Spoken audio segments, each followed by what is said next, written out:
สนับสนุนโดยหอมเย็นชื่นใจยาดมสมุนไพรตรามังกรทองจากอุ้ยอันโอสถ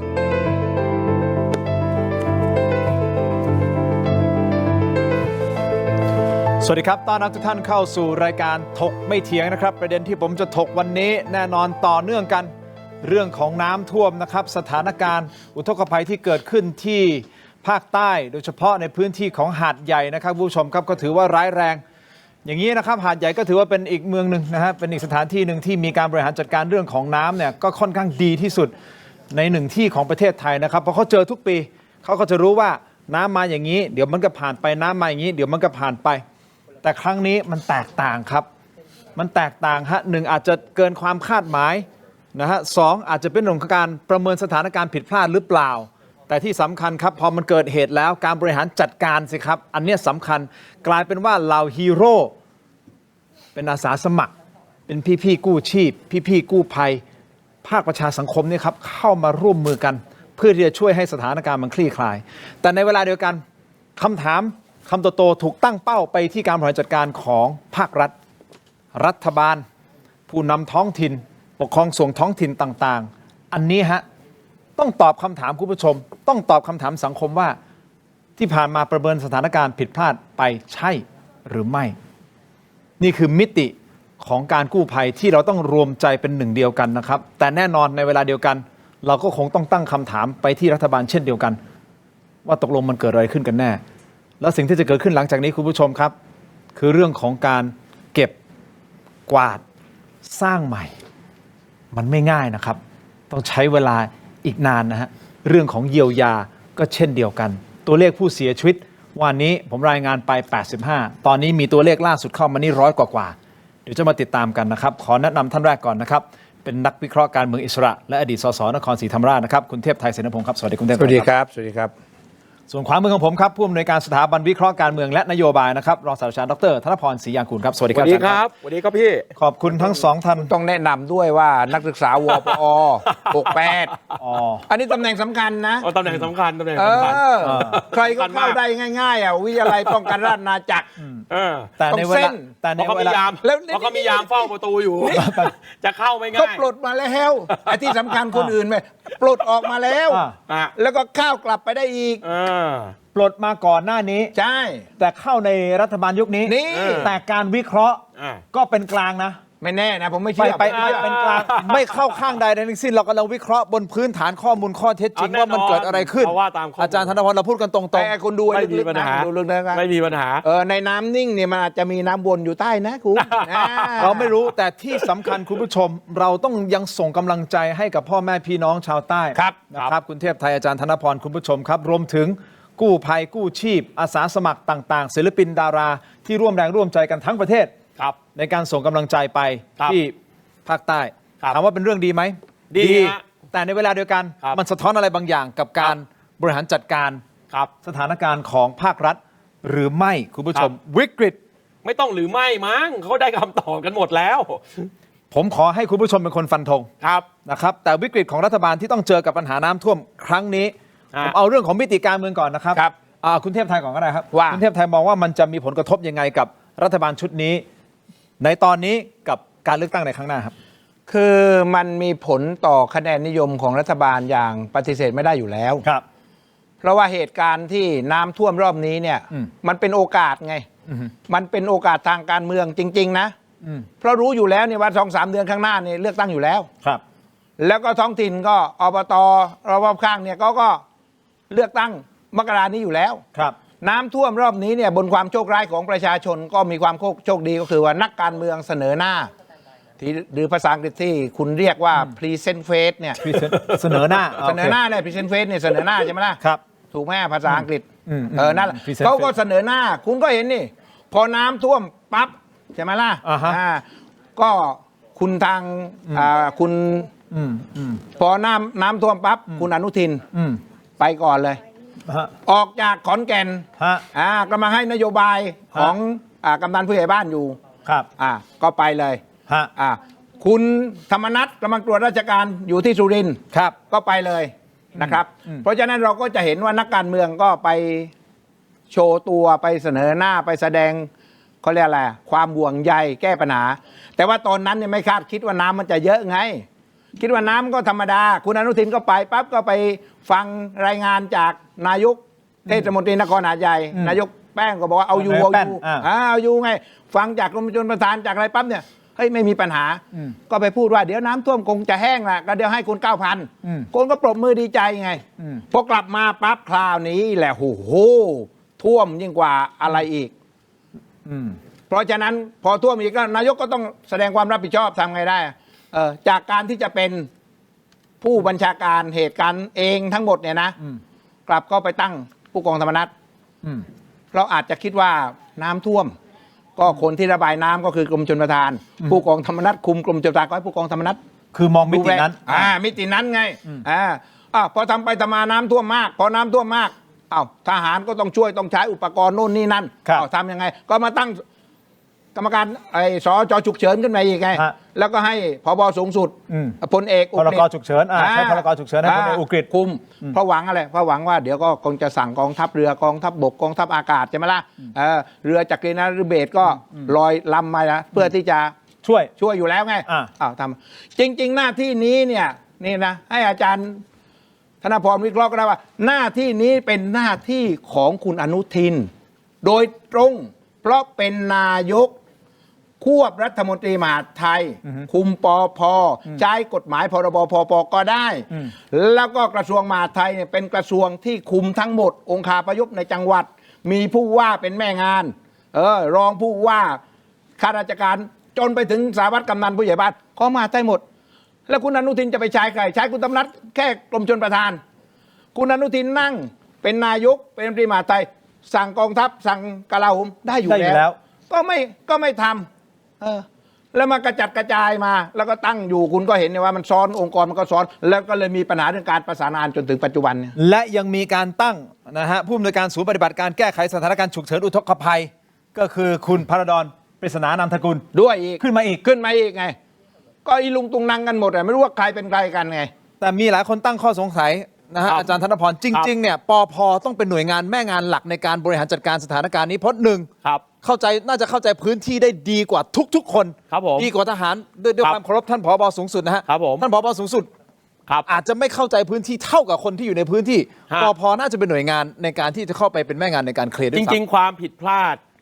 ที่ปฏิเสธไม่ได้นะครับแล้วผมก็ต้องบอกว่าคุณอนุทินก็ต้องรับไปเต็มๆครับเพราะว่าอะไรครับเพราะว่าท่านเป็นรัฐมนตรีมหาดไทยเนี่ยมาก่อนหน้านี้แล้ว2 ปีนะครับอันนี้เราพูดกันตรงไปตรงมานะครับแล้วก็เคยผ่านสถานการณ์ที่แม่สายมาแล้วนะครับแล้วยิ่งไปกว่านั้นเนี่ยนะครับช่วงที่ท่านรัฐมนตรีสาธารณสุขก่อนหน้านี้เนี่ยนะครับมันก็มีเรื่องภัยโควิดนะครับพูดง่ายว่าท่านมีประสบการณ์มากเพียงพอนะครับคำถามก็คือว่าช่วง2 ปีที่เป็นรัฐมนตรีมหาดไทยนะครับแล้วช่วงนั้นก็อยู่ร่วมรัฐบาลกับพรรคเพื่อไทยด้วยเนี่ยในกลไกในหน้าที่ด้านการป้องกันและบรรเทาสาธารณภัยเนี่ยมันได้แสดงให้เห็นว่ามันไม่ได้มีอะไรเกิดขึ้นนะครับคำว่าไม่มีอะไรเกิดขึ้นก็คือว่าความสามารถในเชิงระบบของระบบป้องกันภัยฝ่ายพลเรือนเนี่ย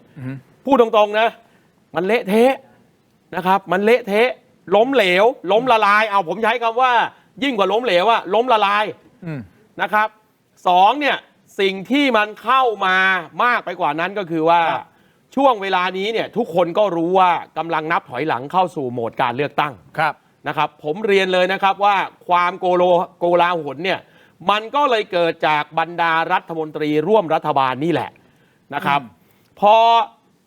แผนป้องกันและบรรเทาสาธารณภัยนะครับซึ่งท่านนายกเนี่ยเซตมา2 ปีแล้วเนี่ยมันเซตไม่ได้คราวนี้ก็เสร็จสิฮะรัฐมนตรีทุกคนในพื้นที่เลือกตั้งโดยเฉพาะอย่างยิ่งจังหวัดสงขลาเนี่ยทุกคนก็ส่งผู้สมัครทั้งนั้นน่ะไม่ว่าจะขั้วค่ายไหนน่ะคราวนี้คนที่เป็นรัฐบาลอยู่ก็สั่งลูกน้องตัวเองใช่ไหมครับกระทรวงกูมีลูกน้องอยู่ในพื้นที่กูก็สั่งนะครับกระทรวงกูมีลูกน้องอยู่ในพื้นที่กูก็สั่งทุกคนก็รอฟังแต่เจ้านายตัวเองหมด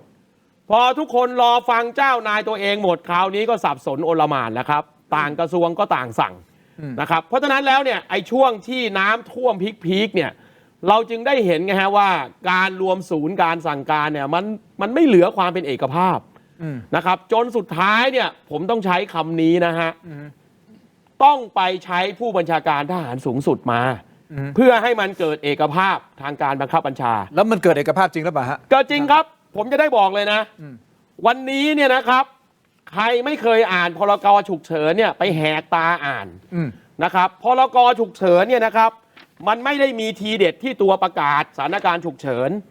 แต่ทีเด็ดของมันคือมันไปดึงอำนาจนะครับกฎหมายอีก38ฉบับซึ่งอยู่ในรัฐมนตรีสารพัดกระทรวงเนี่ยเอามารวมศูนย์การสั่งการที่ผบ.ทหารสูงสุดท่านเดียวถูกแล้วผมจะบอกนะครับวันนี้เนี่ยราชกิจจานุเบกษาเนี่ยประกาศออกมาอีก4ฉบับ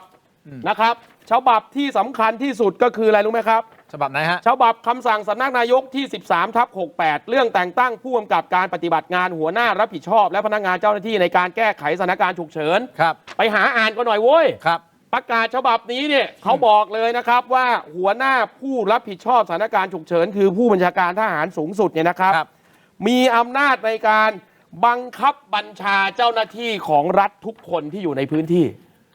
แล้วมีการตั้งศูนย์ขึ้นมา1 ศูนย์นะครับไอ้ศูนย์ที่ทุกคนบอกว่าเฮ้ยคุณพลาดอนเนี่ยนะครับสับสนหรือเปล่าไม่สับสนครับโมเดลนี้เป็นโมเดลปกติสมัยลุงตู่นะครับก็ตั้งศูนย์โควิดตอนนั้นพลเอกณัฐพลนาคพาณิชย์เป็นผอ.ศูนย์สมัยคุณสุเทพนะครับเป็นรองนายกสมัยนายกอภิสิทธิ์ตอนนั้นเสื้อแดงก็มีคุณสุเทพเทือกสุบรรณเป็นผอ.ศูนย์เรียกว่าสอช.นะครับอันนี้มันเป็นโครงสร้างตามกฎหมายส่วนผบ.ทหารสูงสุดเนี่ยเขาเรียกว่าศูนย์ปฏิบัติการส่วนหน้าคือที่ผมเอามาพูดเนี่ยนะครับเพราะผมจะบอกว่า1คุณอนุทินช้าจริงนะครับแต่ตอนนี้นะครับเอกภาพการบังคับบัญชาเนี่ยผมว่าตามราชกิจจานุเบกษาครับวันนี้ใครขัดคำสั่งพลเอกอุกฤษนะครับดำเนินคดีทุกคนเพราะในคำสั่งนี้บอกท่านเบอร์ 1ในสถานการณ์นี้แล้วพลเอกอุกฤษฟังนายกคนเดียวคนอื่นอย่าเสือกอันนี้ผมพูดง่ายๆอย่างนั้นเลยเหรอครับอย่าเสือกครับใจเย็นฮะราชกิจจานะครับคำสั่งที่ 12/2568 บอกเลยครับว่าองค์ประกอบของหน่วยพิเศษนี้มีใครบ้างโอเค1คุณพลาดอน2ผบ.สูงสุดผบ.ทบ.นะครับปลัดกระทรวงนั้นกระทรวงนี้นะครับเอาเป็นว่าผมอ่านยังไงเนี่ยก็ไม่เห็นปลัดกระทรวงเกษตรและสหกรณ์นะครับ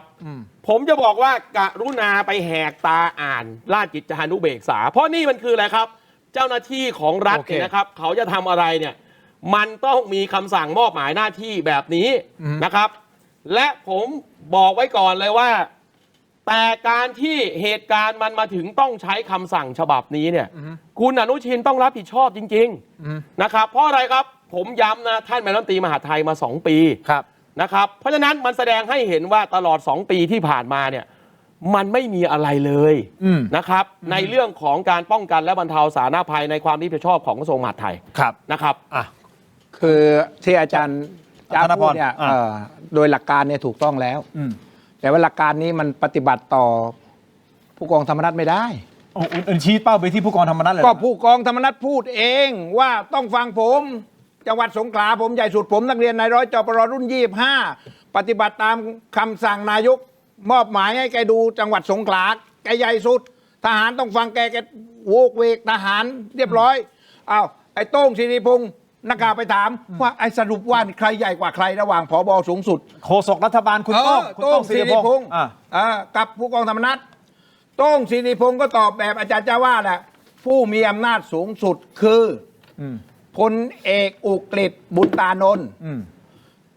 ธรรมนัสเป็นแค่จารี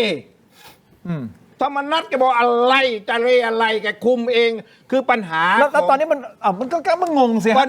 ตกลงฟังใครกันแน่คือปัญหามันมีการเมืองซ้อนคุณเข้าใจว่าจังหวัดสงขลาเนี่ยมันเป็นจังหวัดที่ชิงกันระหว่างพรรคภูมิใจไทยกับพรรคกล้าธรรมแล้วคุณไปดูดิสสที่ไปหาเสียง8-9 คนที่ไปช่วยชาวบ้านนะไม่มีใครใส่เสื้อพรรคเดิมแม้แต่คนเดียวนะไม่มีป้ายชื่อพรรคเดิมแม้แต่คนเดียวเพราะมันจะย้ายพรรคกันเดี๋ยวถ้าคุณเทพไทยนักวิเคราะห์การเมืองอิสระนี่นะครับพูดมาขนาดนี้มันคือการแข่งขันของพรรคการเมืองในพื้นชิงความได้เปรียบในพื้นที่เหรอฮะซ้อนกันไงซ้อนกันเดี๋ยวก่อนนะฮะผมตัดเรื่องการเมืองนี้ออกแล้วประชาชนอยู่ในสมการตรงไหนแล้วครับถ้ามันเป็นการชิงพื้นที่กันระหว่างพรรคการเมืองเพื่อความได้เปรียบก็ประชาชนแล้วประชาชนที่รอความช่วยเหลือนะตอนนี้ครับตอนนี้ก็รอไง ก็รอให้นักการเมืองมาช่วยไงไอ้รอนักการเมืองแข่งขันกันมาช่วยวันคุณจะเห็นเนี่ยนักการเมืองบางคนก็เอาคอนวอยมาคุณก็เห็นไหมล่ะที่เป็นคลิปอ่ะคอนวอยแล้วก็เปิดโบกธงเหมือนกับแข่งแรลลี่อ่ะแต่ว่าไม่มีชื่อพรรคนะคือถ้าหากว่าใช้ชื่อพรรคใหม่เนี่ยมันก็จะผิดจริยธรรมถ้าใช้ชื่อพรรคเก่าก็กลัวพรรคเก่าจะได้คะแนนก็ทำกันในนามส่วนตัวการที่ผู้กองธรรมนัสแกดูดไปหลายคนนี่ในจังหวัดนี้แกก็ต้องขยับไงลูกน้องแกแบบว่าแหละแบบท่านอาจารย์จ้าว่าแหละแกก็หาเสียงลูกน้องแล้วก็พรรคภูมิใจไทยของคุณอนุทินก็ดูดเข้าไปตั้งเยอะแยะอ่ะแกก็ต้องหาเสียงให้ลูกน้องแกเนี่ยก็เป็นธรรมดาทางการเมืองพรรคแต่ละพรรคก็แข่งกันตอนนี้ประชาชนไม่เอาแล้วนะประชาชนจะเอาพรรคของผมแล้วพรรคอะไรพรรคของคุณพรรคกู้ภัยของเทพไทยไข่กระดกมันเสียงสะท้อนออกมาจากสังคมบอกว่าเลือกตั้งครั้งต่อไปเขาจะเลือกพรรคกู้ภัยจริงๆผมเสริมนิดนึงได้ไหม นิดเดียว จะได้ สั้นๆ เกิดความชัดเจนนะครับคือราชกิจจานะครับวันนี้ข้อกำหนดนะครับประกาศวันนี้นะครับไปหาแหกตาอ่านกันบ้างหาอ่านก็พอหาแหกตาด้วยครับข้อสุดท้ายนะครับอันนี้ผมบอกเลยนะครับใครนะครับข้อ 7เขาบอกว่าไงผู้ใดฝ่าฝืนหรือไม่ปฏิบัติตามข้อกำหนดคำสั่งหลักเกณฑ์เงื่อนไขที่หัวหน้าผู้รับผิดชอบสถานการณ์ฉุกเฉินได้สั่งหรือกำหนดขึ้นต้องรับโทษใช้คำว่าต้องนะครับตามมาตรา 18 แห่งพระราชกำหนดบริหารราชการในสถานการณ์ฉุกเฉินผมจะบอกว่าเพราะนั้นวันนี้นะครับพี่น้องประชาชนทุกคนเจ้าหน้าที่ตำรวจทุกคนนะครับเห็นใครสะเอะเข้ามานะครับแล้วทำให้เกิดความเหลื่อมล้ำในการช่วยเหลือเช่นนะครับไปแฮปถุงยังชีพไปแจกแต่พักพวกตัวเองนะครับไปเคลื่อนไปทำอะไรก็แล้วแต่ที่มันไม่ได้เป็นไปตามระบบระเบียบและทำให้เกิดความรู้สึกว่าเอ้ยทำไมกลุ่มนี้ฝ่ายนี้แหมอะไรก็ได้ไปหมดทำไมชุมชนฉันขอโทษนะรอตั้งนานไม่เคยได้โทษไม่เคยได้อะไรเลยกรุณาไปแจ้งความได้แล้วครับโอเคแล้วผู้บัญชาการตำรวจแห่งชาตินะครับในฐานะเจ้าพนักงานตามประมวลกฎหมายอาญาทั่วราชอาณาจักรนะครับบอกพนักงานสอบสวนเตรียมรับแจ้งความเลยนะครับไม่มีใครอยู่เหนือกฎหมายนะครับไม่ว่าขอโทษนะครับมึงจะใหญ่ขนาดไหนก็ต้องอยู่ภายใต้กฎหมายนะครับเพราะวันนี้เนี่ยอย่าเอาความตายของประชาชนมาเป็นที่ทำคอนเทนต์นะครับเพราะว่าท่านได้ทำคอนเทนต์มาเยอะแล้วอย่างนี้นะฮะอาจารย์พูดถึงตำรวจเนี่ยตำรวจก็เป็นประเด็นขึ้นมาเหมือนกันนะฮะล่าสุดมีการสั่งย้ายผู้กำกับด้วยนะครับในพื้นที่นะครับมันจะไปเกี่ยวข้องกับพื้นที่เขต 8หรือเปล่าตอนนี้มีข้อมูลเกี่ยวกับเขต 8เนี่ยออกมาเยอะเหลือเกินนะฮะเดี๋ยวให้ทั้งสองท่านได้วิเคราะห์นะครับแต่ประเด็นที่มีการวิพากษ์วิจารณ์กันอย่างหนักก็คือมีประกาศออกมานะคุณผู้ชมครับกอรมนภาค 4 ส่วนหน้าขอความร่วมมือเจ้าของรถยนต์ที่กีดขวางการจราจรในพื้นที่อำเภอหาดใหญ่ย้ายรถไปจุดอื่นเนื่องจากทีมกู้ภัยไม่สามารถเข้าพื้นที่ปฏิบัติภารกิจได้ลงวันที่ 27 พฤศจิกายนปี 2568 โอ้โหทัวร์ลงยับคุณผู้ชมฮะเดี๋ยวพักสักครู่ช่วงหน้ากลับมาวิเคราะห์กันต่อถกไม่เถียงสักครู่เดียวครับ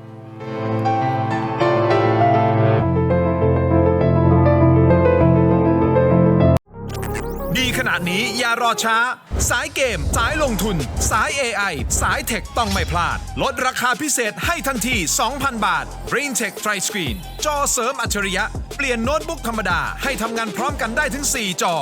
ดีไซน์พับเก็บง่ายพกพาสะดวกมี 2 รุ่นให้เลือก 17,900 บาทสำหรับรุ่น 14 นิ้วและ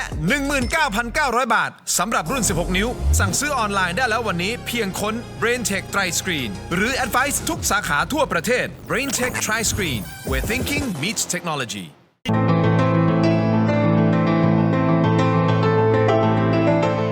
วันเกิดยาบรรเทาอาการแสบร้อนกลางอกและอาหารไม่ย่อยเนื่องจากกรดไหลย้อนชนิดน้ำอ่านคำเตือนในฉลากก่อนใช้ยา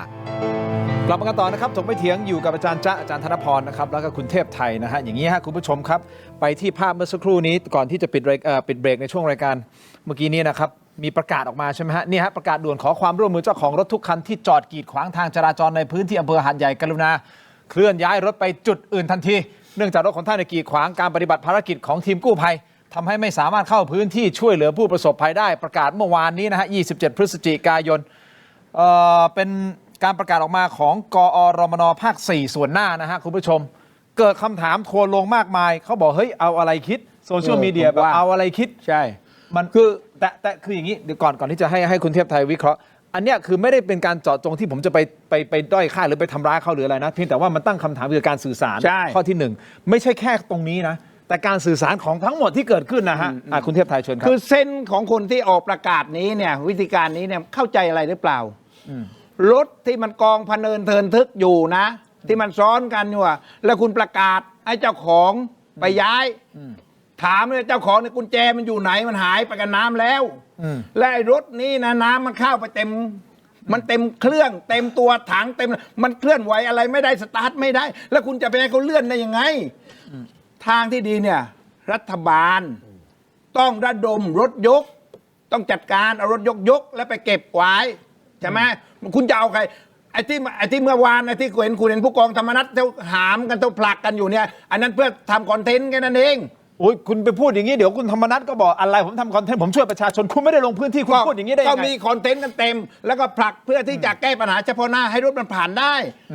แล้วก็อยู่ไอ้กรมนนี่คิดอะไรคิดมาเอาไม่เท้าคิดหรือไงไม่รู้มาเป็นแบบนี้ไอ้อย่างนี้เนี่ยรัฐบาลทำเองและคุณไม่ต้องกลัวผิดกฎหมายเพราะอาจารย์ธนพรก็บอกแล้วว่ากฎหมายมันคุ้มครองหมดคุณจะทำอะไรก็ได้เอารถยกไปเก็บที่ไหนก็ได้แล้วไปเก็บแล้วให้ชาวบ้านไปดูวันหลังเสร็จจากเขาล้างบ้านล้างช่องเสร็จจากเคลียร์จากเครียดต่างๆแล้วให้เขาได้ไปดูไงอันนี้ต้องเข้าใจก่อนคุณผู้ชมนี่คือพื้นที่ภัยพิบัติหนักนะฮะ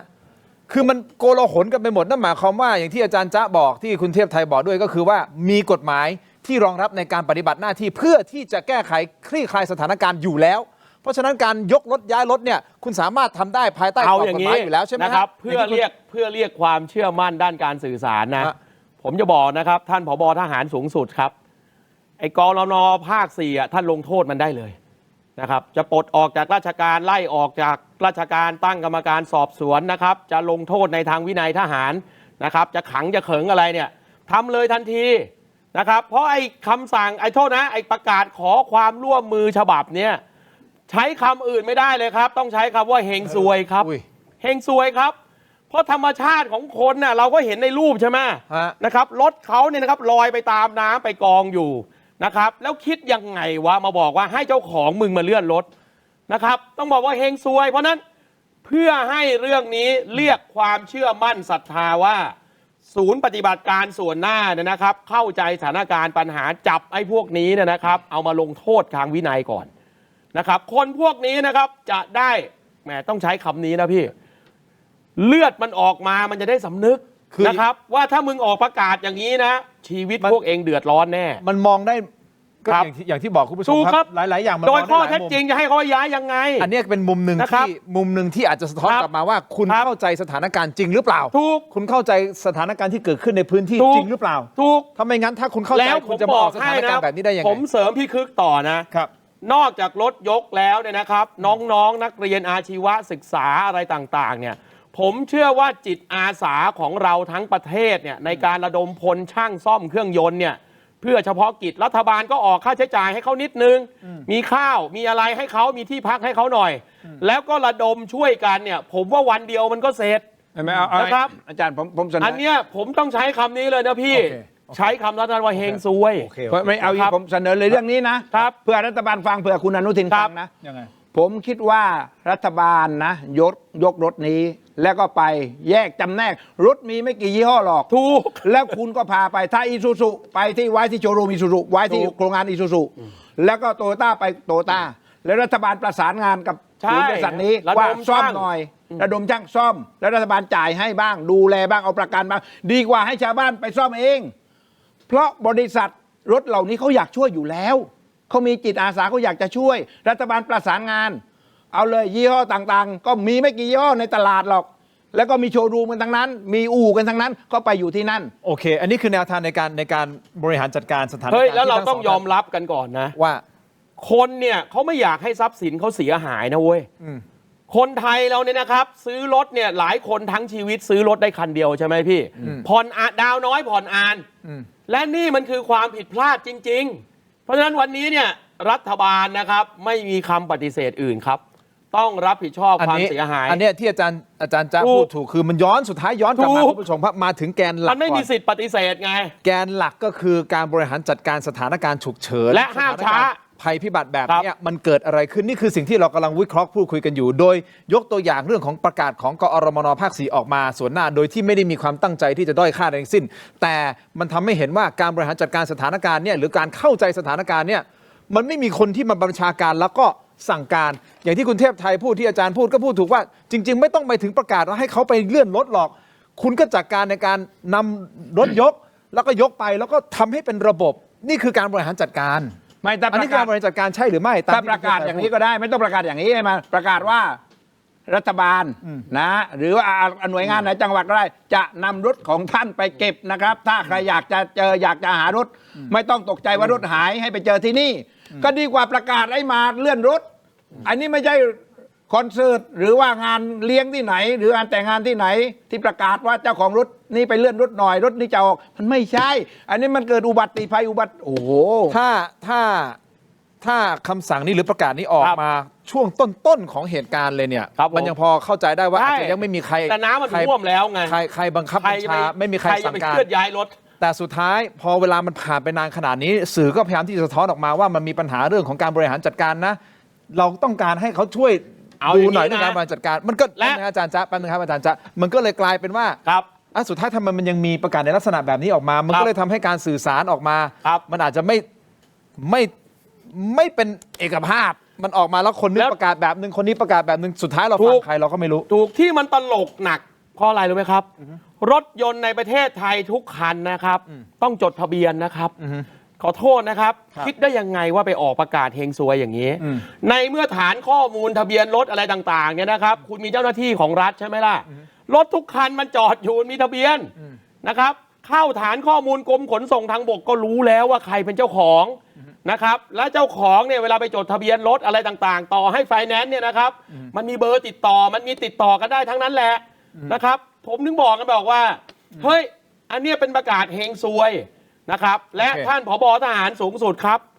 ตัดคอพวกเดียวกันก่อนนะครับอันนี้จะเรียกความเชื่อมั่นได้นะครับแล้วคนอื่นมันจะไม่กล้าละเมิดกติกาของท่านบอกอาจารย์ชะช่วยเบาวอลลุ่มหน่อยคือผมเสียงผมไปแข่งกับแกผมเจ็บคอแล้วคือผมตามแกด้วยแล้วก็ผมดูคุณทินก็จะขึ้นตามเขาด้วยไงกันนี่มันเจ็บคอกันหมดเลยแกมันคอทองแดงไงอันนี้ขึ้นเลย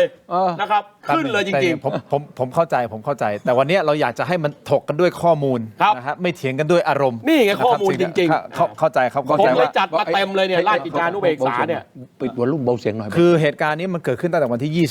21 22 แล้วใช่คือจริงๆรู้ก่อนหน้านั้นเดือน3ถูก22วันนี้วันที่ 28 แล้วถูกต้องไหมครับเราก็อยากจะเห็นการเป็นการสั่งการที่เป็นซิงเกิลคอมแมนด์ถูกต้องไหมฮะซิงเกิลคอมแมนด์ที่ลงมาที่สั่งการแล้วก็บริหารจัดการสถานการณ์ได้อย่างเบ็ดเสร็จอย่างถูกต้องนะฮะคุณผู้ชมครับเอาอย่างนี้ผมขอพักเรื่องนี้ผมขอไปอีกประเด็นหนึ่งแล้วกันประเด็นที่มีการวิพากษ์วิจารณ์อีกข้อหนึ่งเหมือนกันว่าคนตั้งข้อสังเกตว่าอาจจะเป็นอีกจุดหนึ่งหรือเปล่าที่ทำให้ชาวบ้านเนี่ยเขาไว้วางใจสถานการณ์แล้วก็ไม่ได้คิดว่ามันจะเกิดการน้ำท่วมหนักขนาดนี้ก็คือการสื่อสารเช่นเดียวกันของท้องถิ่นผมถึงบอกว่าการสื่อสารมันสำคัญการสื่อสารของท้องถิ่นโดยเฉพาะท่านนายกเทศมนตรีนครหาดใหญ่นะฮะที่ท่านออกมาสื่อสารแล้วเราเปิดคลิปไปก่อนหน้านี้นายกแป้นนะครับที่ออกมาบอกว่าเอาอยู่น้ำไม่มีปัญหาจนนำมาสู่วิกฤตครั้งนี้หรือเปล่าท่านออกมาพูดแล้วนะหลังจากที่หายไปนานแล้วนะครับเราก็พยายามจะตามตัวท่านแต่ตอนนี้ท่านออกมาให้สัมภาษณ์แล้วกับพี่สรยุทธ์ครับเดี๋ยวมาฟังนะครับว่าท่านจะอธิบายยังไงว่าทำไมวันนั้นท่านถึงบอกว่าเอาอยู่เดี๋ยวน้ำก็ลดไม่ท่วมแน่พักสักครู่ครับ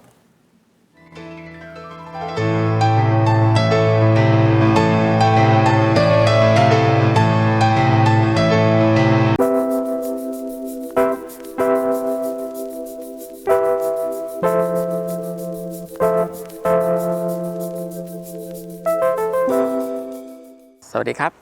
ผมชื่อเอกชื่อจริงก็ยุทธพงศ์มณีธรรมตอนนี้เราอยู่กันที่สวนสาธิตอำเภอบ้านนาสารจังหวัดสุราษฎร์ธานีซึ่งที่นี่จะปลูกสละไว้หลักๆอยู่3สายพันธุ์นะจะเป็นพันธุ์เนินวงสุมาลีแล้วก็พันธุ์อ้อร้อลักษณะเด่นของมันคือจะเนื้อจะเยอะลูกโตจะรสชาติหวานอมเปรี้ยวนิดๆส่วนพันธุ์สุมาลีเนื้อจะไม่ค่อยดำไม่ยุบส่วนพันธุ์อ้อร้อเป็นสละที่มีรสชาติหวานที่สุดในบรรดาสละแต่เนื้อเขาอาจจะคล้ำๆนิดคล้ายๆกับสละผสมกับระกำขอเชิญชวนลูกค้าที่สนใจ ในการที่จะสั่งสลากไปทานที่บ้านนะครับได้ทั้งช่องทางออฟไลน์และออนไลน์ ก็เชิญชวนทุกท่านที่สนใจอยากทานสละสดตัดใหม่ทุกวันนะคะ ก็เชิญชวนที่ไปรษณีย์ได้เลยนะคะ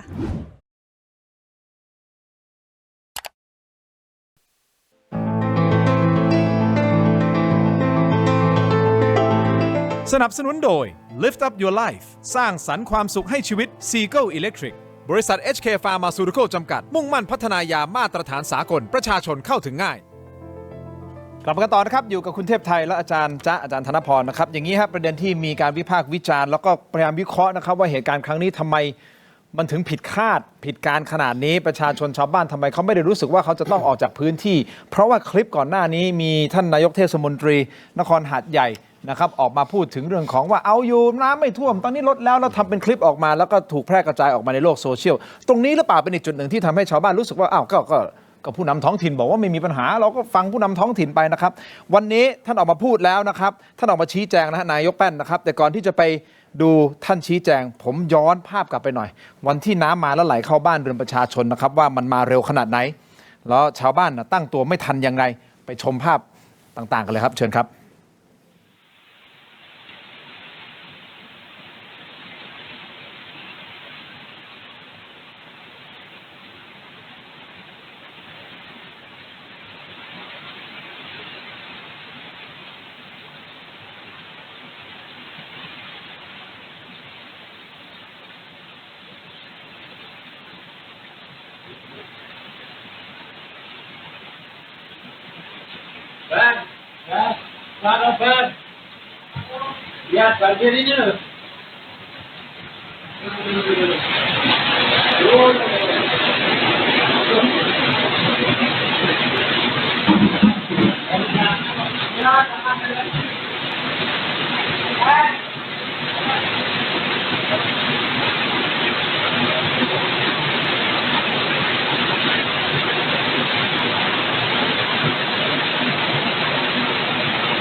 อันนี้ทำให้เห็นถึงความแรงของน้ำและความเร็วที่มันเข้ามานะครับคุณผู้ชมครับเดี๋ยวขออีกสักคลิปหนึ่งได้ไหมฮะก่อนที่จะมาพูดคุยทั้งสองท่านนะครับเป็นคลิปที่สะเทือนใจนะเป็นภาพของกู้ภัยนะครับที่เข้าไปช่วยคุณยายกับลูกชายออกมาจากเหตุการณ์น้ำท่วมนะครับโดยในคลิปก็เป็นภาพที่คุณยายก็นั่งเรือยางมาเปิดคลิปเลยนะครับนั่งเรือยางมาพร้อมกับลูกชายนะครับพร้อมกับร่างหนึ่งในเรือไม่หน้าต่างมันน้ำไม่ได้เพราะว่าเราไม่เคยเปิดนะก็เปิดแล้วผมแล้วพ่อมือไม่ดีน่ากลัวพ่อพยายามง้างแล้วก็ลื่นทุกครั้งแม่ก็บ่นตัวเอง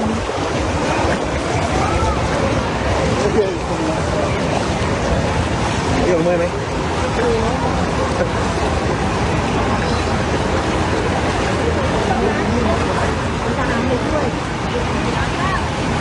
โดน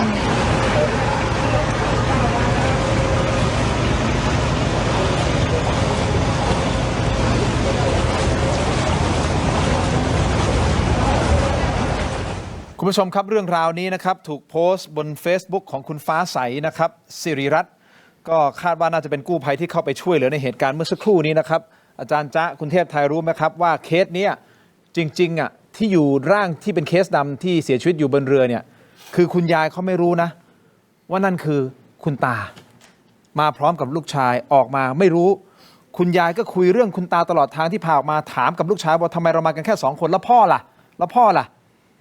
พี่ผู้ชายเขาหันมามองหน้าแล้วน้ำตาคลอจะร้องออกมาก็ไม่ได้จุกในอกนะครับจะบอกแม่ยังไงก็บอกไม่ได้เพราะจริงๆคุณแม่ก็คือคุณยายคนนี้ไม่ได้ทานข้าวมา 4-5 วันแล้วนะครับตั้งแต่น้ำท่วมเพิ่งจะได้ทานตอนที่เจอพวกเราโอ้โหบีบหัวใจเหลือเกินแล้วเพื่อความเป็นธรรมกับนายกแป้นได้อธิบายใช่ไหมฮะคลิปยาวเท่าไหร่ครับเปิด1 นาทีเลยเหรอฮะอย่างนี้คุณผู้ชมผมฟังครึ่งหนึ่งก่อนเพราะเดี๋ยวต้องไปออนไลน์ฟังครึ่งหนึ่งครับนายกแป้นเอาอย่างนี้คลิปนี้ถ่ายวันพฤหัสที่แล้วถูกไหม ถูกครับผมวันที่20นะ ครับวันนั้นเราดูดทั้งคืนผมไปอยู่หน้าเครื่องสูบน้ำเลยครับ แล้ว ครับ พอ ผม วันนี้บอกว่าเอาอยู่เพราะสูบแล้วถูกไหม มันแห้งหมดแล้วครับ แล้วเราก็มาดูพื้นที่มันก็แห้งหมดแล้วครับผม แล้วพอถึงวันคืนวันศุกร์พอตลอดทั้งวันศุกร์มันตกหนักถูกไหม มันมาตกตอน นี่ครับก็เป็นคลิปขอบคุณพี่สรยุทธ์นะครับเป็นคลิปกรรมกรข่าวคุยนอกจอเอาแหละคุณผู้ชมไปที่ออนไลน์ของเราตอนนี้นะครับ YouTube ก็คือ Terror Digital Facebook ถกไม่เถียง Facebook เสีย7 HD News นะครับเดี๋ยวไปพูดคุยกันต่ออาจารย์จ้าอยู่กับเราคุณเทพไทยอยู่กับเรานะครับเดี๋ยวไปขยายกันต่อกับเหตุการณ์ครั้งนี้แล้วมองไปข้างหน้าว่าจะยังไงนะครับขอบคุณทั้งสองท่านทางทีวีก่อนนะครับเจอกันในออนไลน์ครับถกไม่เถียงสวัสดีครับ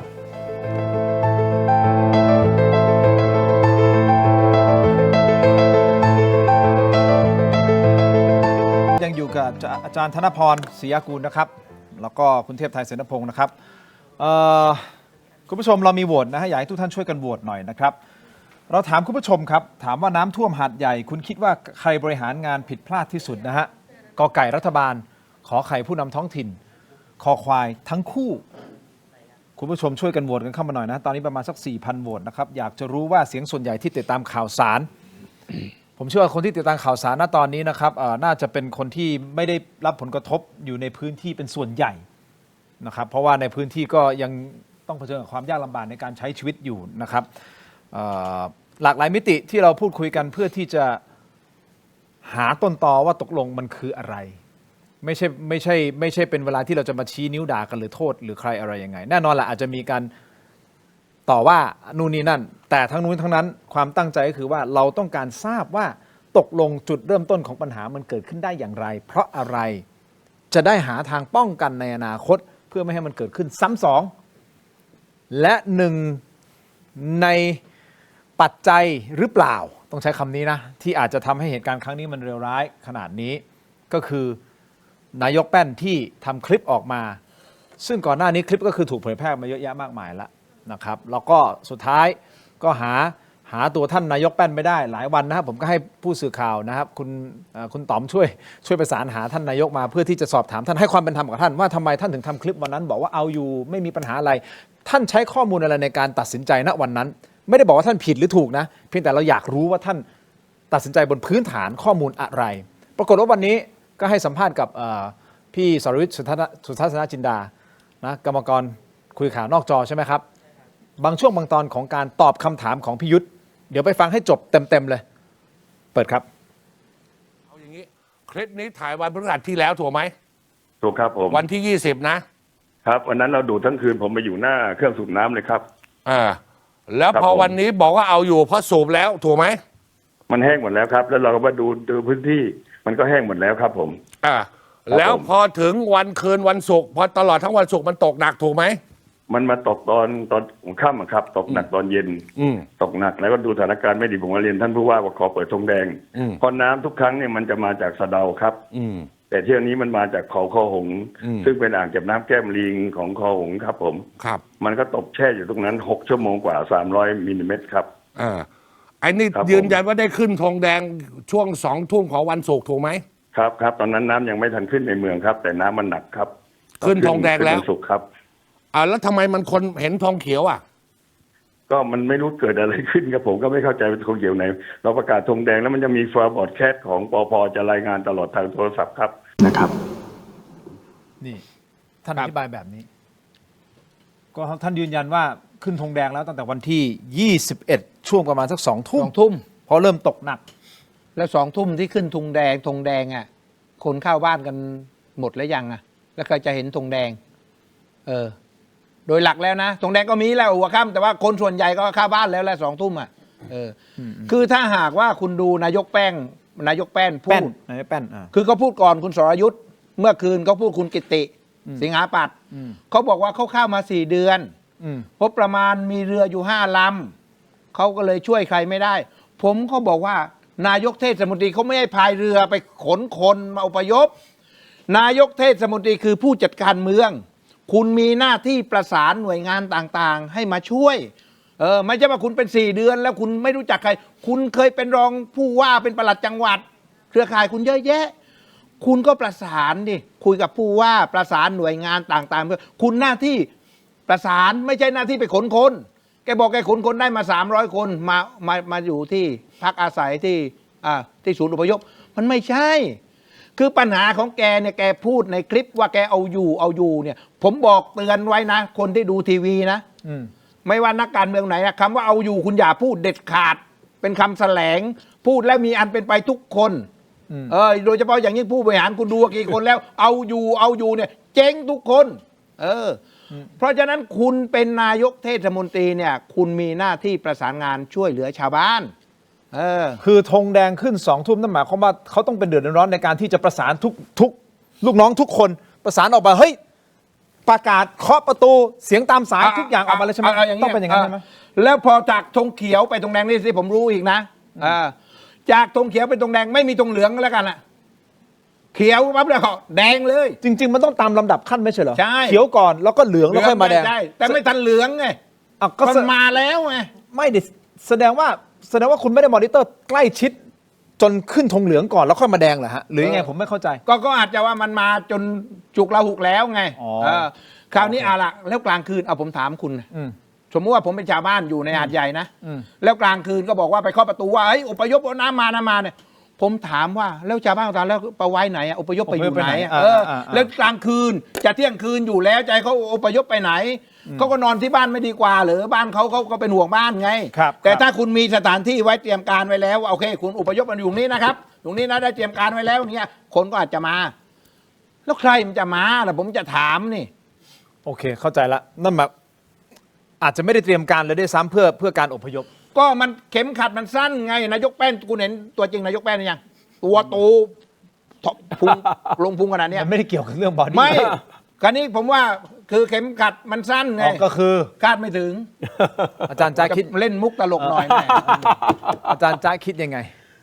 คือผมเรียนเลยนะครับว่าก่อนที่ท่านนายกเทศบาลนครหาดใหญ่เป็นนายกเทศมนตรีเนี่ยท่านเป็นปลัดเทศบาลนี้มาก่อนนะครับเป็นปลัดจังหวัดปลัดเทศบาลพี่ท่านเป็นปลัดเทศบาลนี้มาก่อนนะครับเป็นปลัดเทศบาลนี้มาก่อนนะครับแล้วก็ผ่านการทำงานในเทศบาลนครหาดใหญ่ในฐานะหัวหน้าข้าราชการประจำเนี่ยมาหลายปีนะครับเพราะฉะนั้นแล้วเนี่ยผมคิดว่าคำอธิบายที่ท่านบอกว่าท่านเข้ามา4 เดือนเนี่ยนะครับผมคิดว่ามันไม่เป็นเหตุเป็นผลนะครับประเด็นที่2เนี่ยนะครับการที่ท่านบอกว่าท่านไปดูแต่น้ำที่มาจากสะเดานะครับแต่ข้อเท็จจริงมันไปตกหนักที่เขาคอหงมันก็สะท้อนให้เห็นแล้วนะครับว่าท่านนะครับ ละเลยนะครับในการใช้ข้อมูลนะครับทุกอย่างเท่าที่จำเป็นในการตัดสินใจนะครับเพราะนั้นอันเนี้ยคือท่านพูดเองนะไม่ใช่ผมพูดนะครับอันนี้เพราะฉะนั้นแล้วเนี่ยก็ต้องบอกว่าท่านก็ต้องรับผิดชอบในทางการเมืองนะครับซึ่งก็มีอยู่2 แบบนะครับแบบที่1นะครับพูดตรงๆนะก็ต้องลาออกจากตำแหน่งนะครับแล้วก็ให้พี่น้องประชาชนชาวหาดใหญ่ไปตัดสินท่านนะครับถ้าเขายังเชื่อมั่นในฝีมือท่านอยู่นะครับหรือว่าช่วงที่ท่านต้องไปหาเสียงแล้วท่านจะไปมีเหตุผลอะไรไปอธิบายกับพี่น้องประชาชนชาวเทศบาลนครหาดใหญ่ท่านก็ได้รับความไว้วางใจกลับมาอีกรอบหนึ่งนะครับแต่ถ้าพี่น้องประชาชนเขาบอกว่าเฮ้ยท่านหมดความไว้เนื้อเชื่อใจแล้วนะครับก็เป็นโอกาสของพี่น้องที่เขาจะได้เลือกผู้นำคนใหม่จะมาถอดบทเรียนอะไรกันก็ว่ากันไปนะครับหรืออันที่2นะครับถ้าท่านยังแสดงสปิริตตรงนี้ช้าเกินไปนะครับช่วงนี้เขาอาจจะบอกช่วงนี้จะบิ๊กคิดนิ่งกันก่อนอะไรกันก่อนผมเข้าใจนะครับแต่ไม่แสดงสปิริตเลยเนี่ยไม่ได้แต่ถ้าพี่น้องเห็นว่านะครับไม่แสดงสปิริตเลยเนี่ยนะครับก็ใช้กฎหมายในการถอดถอนได้นะครับผู้บริหารท้องถิ่นเนี่ยนะครับเทศบาลเนี่ยนะครับกฎหมายเขาให้ถอดถอนนายกเทศมนตรีได้นะครับกระบวนการริเริ่มก็ไม่ได้ยุ่งยากอะไรนะครับถ้าเรื่องนี้ทุกคนได้รับผลกระทบนะครับอันเนื่องจากความบกพร่องของการทำหน้าที่เนี่ยผมคิดว่ามันก็เป็นเหตุผลที่พี่น้องเทศบาลนครหาดใหญ่เนี่ยก็ต้องเอามาตัดสินใจร่วมกันนะครับว่าจะปล่อยให้ชีวิตของท่านเนี่ยอยู่บนความไม่แน่นอนทุกครั้งที่ฝนตกอีกหรือเปล่าหรือจะให้โอกาสกับผู้นำท้องถิ่นคนใหม่ได้เข้ามาทำหน้าที่ตรงนี้นะครับเพราะนั้นอันนี้แล้วเนี่ยผมคิดว่ากลไกทางการเมืองเนี่ยมันมีกระบวนการของมันอยู่แล้วนะครับแล้วก็ถ้าจะให้สง่างามนะครับอันนี้ผมเรียนแนะนำท่านนายกเทศมนตรีเลยนะครับท่านลาออกเถอะครับอันนี้สง่างามที่สุดแต่อย่างนี้ครับเข้าใจเรื่องของการรับผิดชอบอันนี้เข้าใจในมุมของอาจารย์แต่ในเวลาเดียวกันนะครับเราทุกคนไม่ลืม ครับ ว่าจากเหตุการณ์ครั้งนี้ ครับ มีผู้เสียชีวิตนะครับ ครับ ทางด้านของสปกช.ได้รายงานยอดผู้เสียชีวิตน้ำท่วม ครับ ภาคใต้ประจำวันนี้นะวันที่ 28 เมื่อประมาณ 15 นาฬิกาที่ผ่านมานี้เอง มีทั้งหมดนะครับ145 ราย นี่คือตัวเลขทางการจากสปกช.นะครับโดยยอดจากสงขลาเฉพาะแค่สงขลานะครับ110 ราย ซึ่งเป็นยอดที่บูรณาการมาจากตำรวจนิติเวชแล้วก็สาธารณสุขแล้วนะครับคุณผู้ชมเราไม่อยากให้ตัวเลขนี้มันเพิ่มขึ้นอีกนะฮะแต่ว่าดูจากสถานการณ์หน้างานแล้วนะครับคือหลังจากนี้พอน้ำในหลายพื้นที่มันลดจริงๆเนี่ยก็ต้องมีเข้าไปแล้วก็ไปตรวจทุกตารางนิ้วให้ชัดเจน ซึ่งก็ไม่แน่ใจว่าจะต้องไปเจออะไรอีกนะครับแต่ที่แน่ๆคุณผู้ชมครับคนเสียชีวิตเป็นร้อยแน่นอนแหละการแสดงความรับผิดชอบก็ส่วนหนึ่งนะครับแต่มันต้องผมก็ไม่รู้จะใช้คำว่าถอดบทเรียนอีกแล้วหรือเปล่านะครับเพราะมันก็ถอดกัน ไม่ต้องถอดจนไม่มีอะไรจะถอดแล้วคุณ ใช่ไงก็ถึงบอกไง เราถอดมาเยอะแล้วครับ ใช่คือกรณีนี้เนี่ยผมเสริมคุณนะคุณติน ครับ คือต่อกรณีคนตายคนเจ็บป่วยในจำนวนมากเนี่ยนะที่ผมหดหูมากนะระหว่างเกิดน้ำท่วมนี่นะคุณจะเห็นคลิปโรงพยาบาล ขอบริจาคซื้อน้ำมัน หมอพยาบาลลำบากอดอยากไม่มีข้าวกิน อันนี้หน่วยงานรัฐแท้ๆนะถ้าเป็นของเอกชนก็เพราะว่านะอันนี้หน่วยงานรัฐแล้วผมถามไอ้รัฐมนตรีว่าการกระทรวงสาธารณสุขเนี่ยชื่ออะไรนะคุณก็ไม่รู้จักลูกคุณลูกคุณไอ ผมรู้ว่าเป็นคนรุ่นใหม่ใช่ไหม แบบตัวแทนเป็นเขาเรียกว่าเป็นโควต้าพ่อเขาพร้อมพัฒน์อ่ะก็คนยังไม่รู้จักเลยอ่ะ นี่ไงผมถึงกำลังสะท้อนอยู่ว่ามันก็มันต้องรับผิดชอบดิคุณเป็นรัฐมนตรีสาธารณสุขแล้วก็ในภาวะเช่นนี้โรงพยาบาลน้ำท่วมหมอลอยคอมาขอบริจาคไม่มีข้าวกินอย่างเงี้ยแล้วคุณอยู่ยังไงอ่ะคุณเป็นรัฐมนตรีสาธารณสุขอ่ะสันติลูกคุณสันติพัฒนาคุณใช่ไหมคือกำลังพัฒนาอยู่คุณพัฒนาพร้อมพัฒน์ก็มาในโควต้าพ่อไงเห็นไหมล่ะความสามารถก็ยังไม่ถึงไงจนถึงวันนี้อ่ะโรงพยาบาลแล้วคุณดูเนี่ยนะคนตายคนอะไรเนี่ยเยอะแยะไปหมดเนี่ยยังไม่รู้ว่านี่ยังไม่ทั้งหมดนะฮะหมายถึงว่ายังหาคนอยู่นะฮะความหมายคือเนี่ยยังกู้ภัยยังกู้กันอยู่ยังมีอีกเนี่ยนะเราก็หวังว่าคงผู้เสียชีวิตคงอยู่แค่นี้นะครับแต่นี่คือรายงานประจำวันนี้เดี๋ยวพรุ่งนี้เขาก็ต้องมีรายงานอีกก็ไม่ให้เป็นระดับซึ่งเราภาวนาแล้วกันว่าอย่าให้มันมากไปกว่านี้แต่ดูจากสถานการณ์ผมคุยกับกู้ภัยเมื่อวานนี้จริงๆเขาก็บอกพี่ผมก็ไม่อยากจะพูดแต่ว่าคนหน้างานในลงไปเนี่ยพี่กู้ภัยน้องๆกู้ภัยทุกคนน่ะอาสาสมัครเนี่ยเขาเห็นภาพอะไรมาบ้างเขาเจออะไรมาบ้างแล้วเขาก็แบบจิตตกอ่ะพี่ต่อนั่งอยู่เขาก็จิตตกเขาก็เป็นห่วงลูกน้องด้วยอะไรด้วยมีไหนมียิงปืนอีกเนี่ยเดี๋ยวจะเล่าเนี่ยเขต 8เนี่ยเขต 8 dangerous 8นะเดี๋ยวจะได้ดูกันนะแล้วคือที่ผมอยากจะแสดงความเห็นก็คือตอนนี้เนี่ยมีคนจะเสนอให้แยกแยะว่าคนตายเนี่ยตายอย่างไรตายเกี่ยวเพราะว่าเขาจะเยียวยาคนละศพละ2 ล้านไงผมก็บอกคุณไม่ต้องแยกแยะเลยใครตายในช่วงเวลานี้น้ำท่วมเนี่ยนะไม่ว่าจะจมน้ำตายหรือว่าจะช็อกตายหรืออะไรตายถือว่าตายในน้ำท่วมจ่ายไปใช่ไหมใช่มันต้องนี่เนี่ยไม่ถ้าสมมติผมไม่ได้จมน้ำตายผมเดินไปผมโดนไฟดูดตายแต่จะเกิดจากเหตุการณ์น้ำท่วมอันนี้ถือว่าผมตายจากน้ำท่วมไหมโทษทีคือวันนี้เนี่ยนะครับเมื่อตอนบ่าย 3เนี่ยนะครับรัฐบาลเขายอมรับแล้วนะครับว่าเขาจะไม่แยกอีกแล้วเมาแล้วครับเมาเรียบร้อยหมดแล้วเพราะนั้นตรงนี้นะครับทุกท่านที่เสียชีวิตนะครับจริงๆเนี่ยไม่ควรจะเป็นหน้าที่ผมนะครับอันนี้ก็แต่ว่าเนื่องจากว่าเอาข้อมูลที่ถูกต้องเพราะเมื่อตอนบ่ายผมนั่งฟังอยู่นะครับมีการแถลงมาเรียบร้อยแล้วนะครับว่าจะไม่มีการแยกกรณีนะครับก็คือทุกท่านที่เสียชีวิตเนี่ยก็จะได้รับท่านละ2 ล้านนะครับอันนี้ก็ต้องบอกว่ารัฐบาลก็ได้คงจะฟังเสียงนะครับจะเสียงด่าเสียงอะไรก็แล้วแ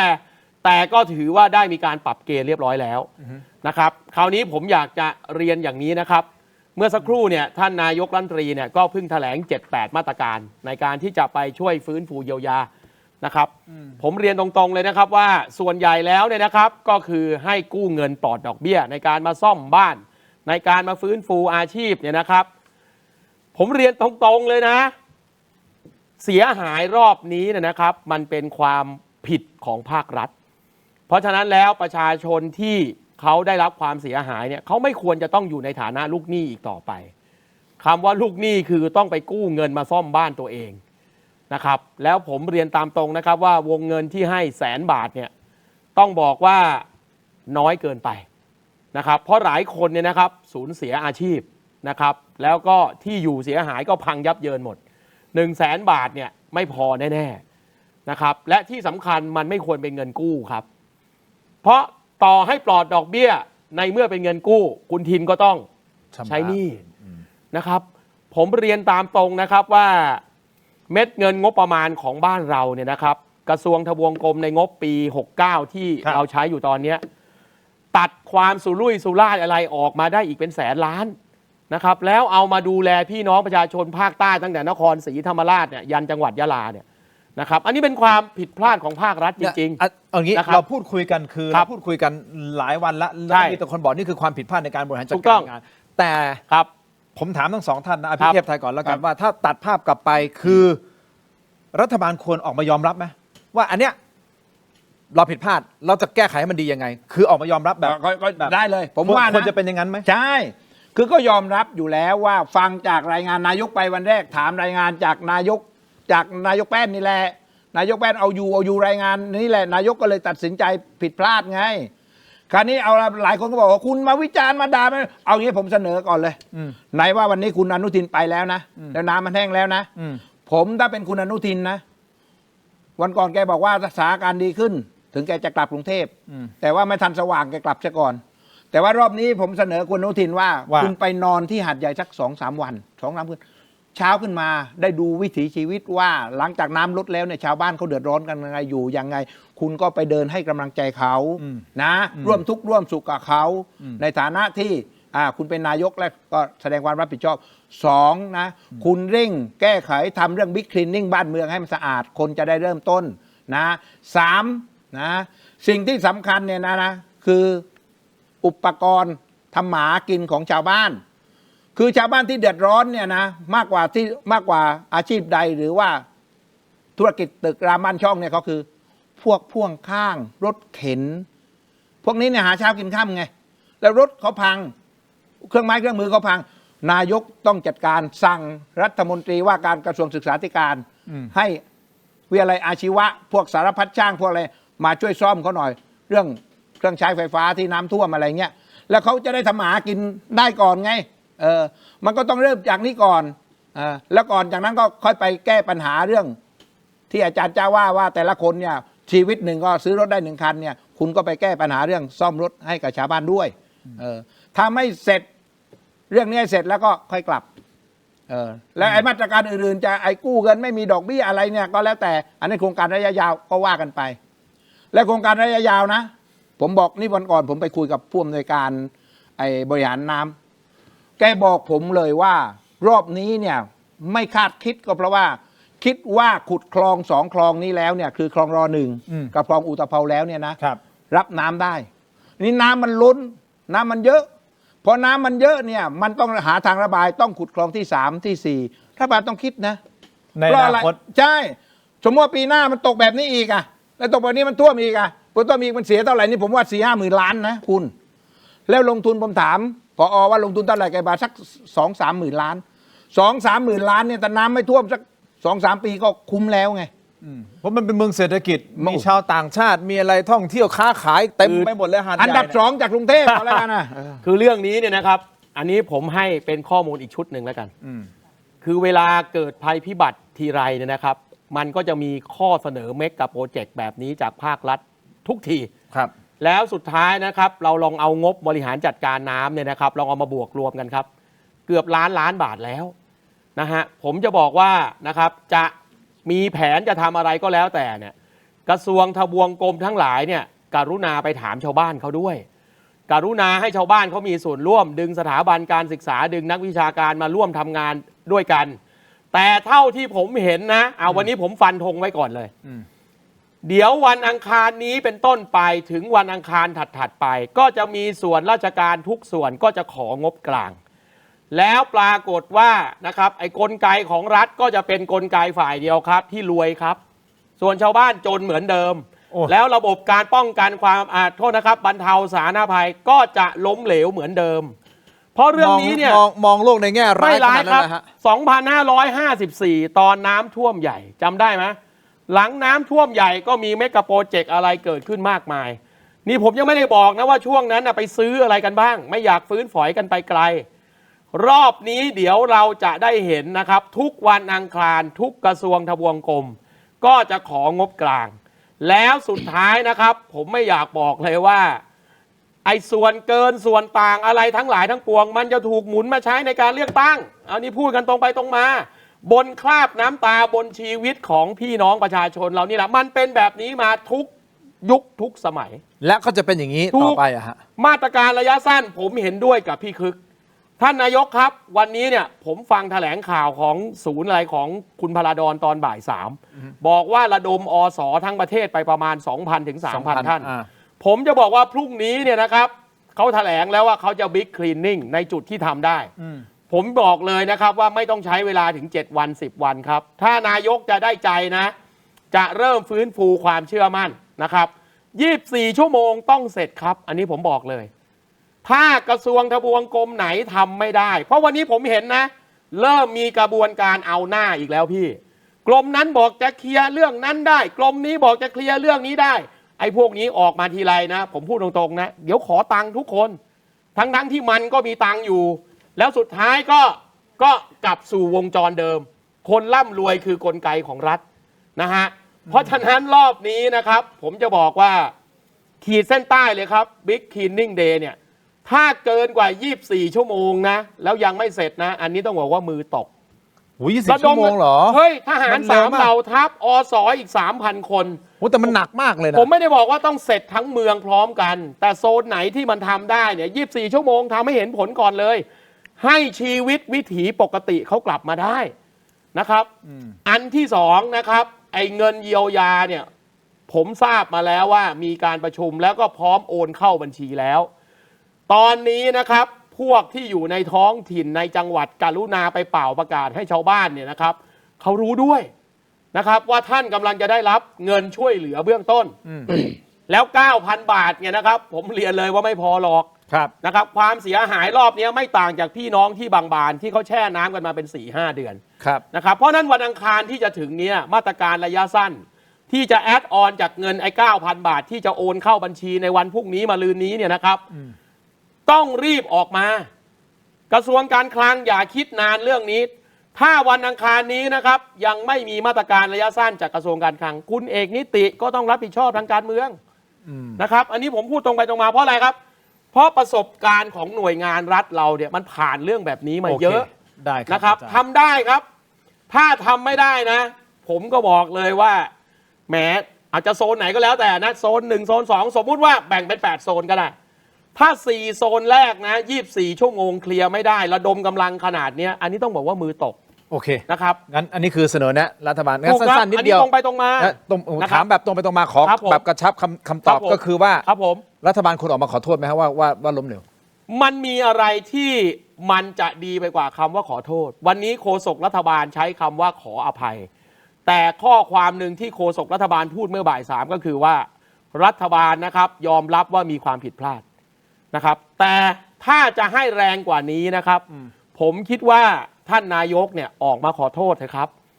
ไม่ได้มีปัญหาเรื่องเสียฟอร์มไม่ได้อะไรเลยนะครับคนไทยเราเนี่ยนะครับผมจะบอกว่าคนไทยเราเนี่ยมีข้อดีอยู่อย่างหนึ่งคือให้โอกาสคนเสมอนะครับเพียงแต่ต้องเริ่มจากการยอมรับความจริงว่ามันเป็นความผิดพลาดแล้ววันนี้โฆษกก็เริ่มแล้วแต่ยังใช้คำที่ผมต้องบอกเลยนะครับว่าคำว่าขออภัยเนี่ยมันก็คำเดียวกับนายกนายน้อยตอนไปเสียค่าคลิปอังเคิลรอบนี้ถ้าคุณอนุทินจะได้ซีนนะครับขี่นายกนายน้อยตอนคลิปอังเคิลนะต้องใช้คำว่าขอโทษครับ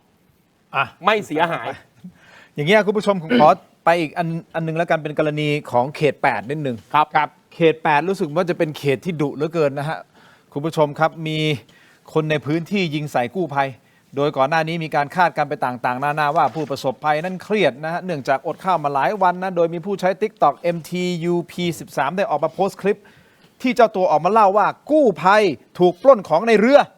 พร้อมแคปชั่นว่าน้ำแรงน้ำน้อยอุปสรรคอะไร เจอคนเข้าไปหงายเลย เราต้องการที่จะเข้าไปให้ลึกไปถึงคนที่ยังเข้าไม่ถึง แต่ต้องมาเจอกับคนคุ้มคลั่งไม่เข้าใจสถานการณ์ก็เข้าใจนะด้วยความเครียดสถานการณ์มันบีบเห็นเรืออาสาผ่านไปมาถ้าไม่ต้องมากลับไปแต่ละคนก็มีเคสมีเป้าหมายมีภารกิจรัฐต้องจัดการตรงนี้เพื่อที่เราจะเข้าถึงได้เจอเรื่องน้ำพร้อมลุยเจอคนพร้อมกลับบ้านไปชมคลิปครับได้ทุกคนเส้นกลางเนี่ยมีปล้นของนะทุกคนคือเขาไม่เชิงปล้นหรอกคือเขาเครียดมากๆเครียดมากๆแล้วเขาก็แบบว่าถ้ามาผ่านไปแล้วไม่มีอะไรแจกก็ไม่ต้องมาดีกว่านะทุกคนทำเป็นร้ายมากเขาขวางทุกลำเลยแต่เขาก็ได้ไปหลายลำเลยปัญหาอุปกรณ์ในการเข้าไปหาเขาไม่เท่าไหร่นะน้ำลด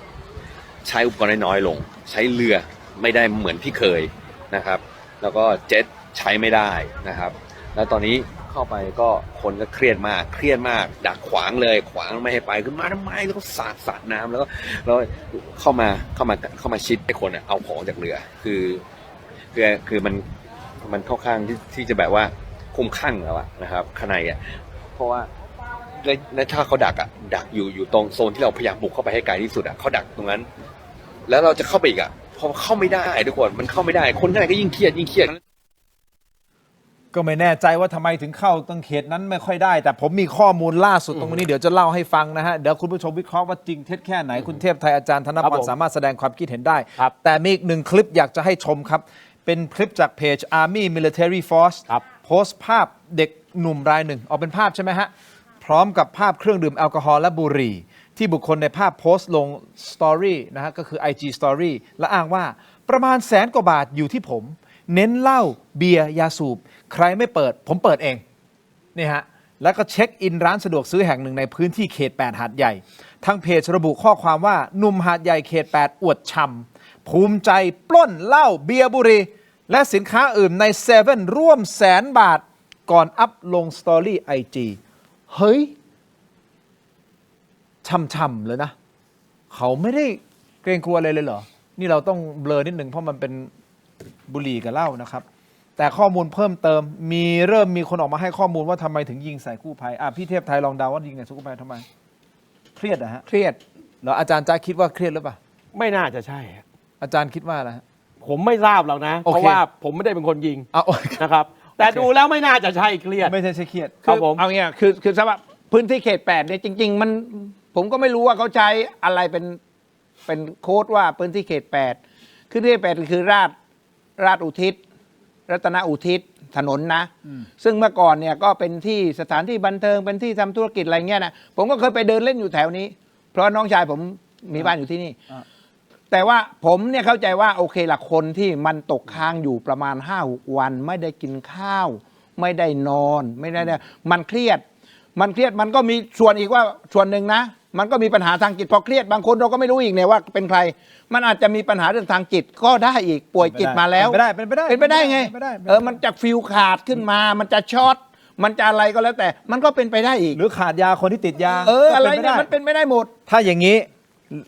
เอาข้อมูลที่เริ่มมีพูดกันนะฮะและมันไปสัมพันธ์กับการโดนเด้งของผู้กำกับมันน่าสนใจในประเด็นนี้นะฟังข้อมูลพร้อมๆกันคุณผู้ชมฟังไปพร้อมกันนะครับมีคนเริ่มมาให้ข้อมูลว่าการที่มีการยิงใส่กู้ภัยนั้นไม่ใช่เรื่องของโมโหหิวหรือว่าเครียดหรืออะไรหรอกแต่เป็นเพราะว่ามีคนน่ะเสียผลประโยชน์ครับเนื่องจากในพื้นที่มีเรือรับคนครั้งละ 50,000 บาทนี่เขาโพสต์อย่างนี้สรุปเรื่องยิงใส่กู้ภัยไม่ใช่โมโหหิวแต่มีคนเสียผลประโยชน์เพราะในพื้นที่มีเรือรับคนครั้งละ 50,000 บาทก็ไม่รู้ว่าเรื่องนี้เป็นจริงมากน้อยแค่ไหนไม่ยืนยันนะครับคุณผู้ชมแต่ดูเหมือนจะสอดคล้องกับข่าวล่าสุดที่มีการสั่งย้ายหรือสั่งเด้งอาจารย์ครับสั่งเด้งผู้กำกับสภ.หัดใหญ่นะครับท่านพันตำรวจเอกธรรมรัตน์เพชรหนองชุมฮะนี่ครับหนังสือสั่งเด้งให้ไปช่วยราชการที่ศูนย์ปฏิบัติการตำรวจภูธรจังหวัดสงขลาครับผู้สื่อข่าวได้รับการเปิดเผยจากแหล่งข่าวที่เกี่ยวข้องว่าสาเหตุมาจากไม่มีการวางแผนในการปฏิบัติเพื่อรับมือน้ำท่วมและไม่มีเจ้าหน้าที่ตำรวจให้การช่วยเหลือประชาชนซึ่งถือว่าเป็นความบกพร่องต่อการทำหน้าที่พร้อมด้วยกรณีที่มีผู้ก่อเหตุใช้อาวุธปืนยิงใส่กู้ภัยซึ่งจากการสืบสวนพบว่าผู้สั่งการเป็นขาใหญ่ครับ ขาใหญ่ที่ทำตัวเป็นมาเฟียในเขต 8 ไม่ต้องการให้เรือกู้ภัยที่มาจากต่างถิ่น เข้าไปช่วยเหลือประชาชนในพื้นที่ เนื่องจากว่ากลุ่มเรือของตนเองก็คือขาใหญ่เนี่ยนะฮะในการเข้าถึงประชาชนผู้เดือดร้อนเขาเรียกค่าจ้างในการขนย้ายผู้อพยพตั้งแต่รายละ 10,000 ถึง 50,000 บาทครับนี่ฮะครับนี่คือข้อมูลที่ได้มาครับซึ่งวันนี้เองคุณผู้ชมครับท่านพลตำรวจเอกกิตติรัตน์พันเพชรผู้บัญชาการตำรวจแห่งชาติให้สัมภาษณ์ถึงประเด็นดังกล่าวนะครับบอกจากการที่ตัวเองลงพื้นที่นะจากปากทางถนนเพชรเกษมไปที่สพ.หาดใหญ่ระยะทาง2 กิโลเมตรใช้เวลา4 ชั่วโมงนะฮะพบว่ามีความบกพร่องเรื่องภาวะผู้นำและการดูแลผู้ใต้บังคับบัญชาโดยวันที่ลงพื้นที่นั้นเมื่อไปถึงพื้นที่กลับพบว่าผู้กำกับสพ.หาดใหญ่ไม่อยู่ในพื้นที่และยังไปอยู่ในพื้นที่ที่น้ำไม่ท่วมด้วยจึงมองว่าเป็นเรื่องของความรับผิดชอบเนื่องจากว่าผู้ใต้บังคับบัญชายังติดอยู่บนแฟลตตำรวจน้ำท่วมสูงกว่า3 เมตรไม่สามารถลงมาด้านล่างได้รวมถึงไม่มีอาหารกิน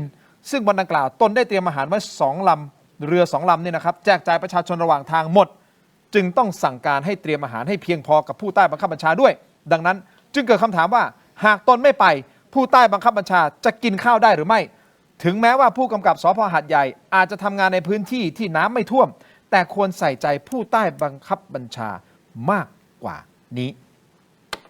เขต 8 dangerous zone เลข 8 นี่มันแปลกๆนะนะครับพวกอะไรที่มันเทาๆทั้งหลายก็จะลงไอ้เลข8ประมาณเนี้ยเลข 8 มันมาอย่างนั้นอาจารย์คิดว่ามีความเป็นไปได้ไหมที่อาจจะเป็นเพราะว่าขาใหญ่คุมพื้นที่ เขาไม่เกรงกลัวยิงมันอาจจะไม่ได้เกี่ยวข้องเพราะวันนี้ก็มีตะโกนออกมาไม่ต้องเข้ามาช่วยไม่ต้องเข้ามาช่วยมันเริ่มมีความคือเพื่อเอาเนี่ยเพื่อความเป็นคือเราก็ไม่รู้นะเราก็อยู่ไกลสถานการณ์แล้วก็ไม่มีผมว่าเรื่องนี้ถ้ามันเป็นแบบนี้เนี่ยมันสร้างความเสียหายให้กับคนหาดใหญ่ซึ่งมันเป็นซึ่งมันคนส่วนน้อยไงมันคนไม่กี่คนเมายาช็อตบ้างเชือนบ้างหรืออะไรก็แล้วแต่ละนะหรือมันเครียดมาแล้วก็เลยมันเป็นเรื่องแบบนี้แล้วก็มันมีขาใหญ่มันมีอะไรเนี่ยถ้ามันมีข้อเท็จจริงแบบนี้เนี่ยเจ้าหน้าที่ตำรวจพลตำรวจเอกกิตติรัตน์ลงไปแล้วเนี่ยนะจัดการเลยหาข้อเท็จจริงมาให้ชาวบ้านเป็นข้อเท็จจริงที่ตำรวจแถลงไม่ใช่ว่าถูกพูดเพจนู้นเพจนี้มาอะไรเงี้ยอันนี้คือไอ้โลกโซเชียลเนี่ยใครนั่งอยู่ที่บ้านก็กดพิมพ์แล้วก็ส่งได้ไงเขาต้องจับคนที่ยิงให้ได้คือถามว่ามีคนยิงไหมมีครับต้องจับมาให้ได้คนเนี้ยแล้วก็มาหาเหตุผลว่ามันต้องจับยิงเพราะอะไรคือผมเรียนตรงๆนะทุกเคสรวมถึงเคสเมื่อกี้ที่ปล้นอะไรนะร้านสะดวกซื้อเซเว่นเนี่ยนะครับตำรวจเท่านั้นแหละครับยิ่งตอนนี้นะครับอยู่ในสถานการณ์ฉุกเฉินนะครับแล้วผมเรียนนะครับข้อกำหนดออกมาแล้วข้อกำหนดเขียนว่าไงคุณทินนะครับ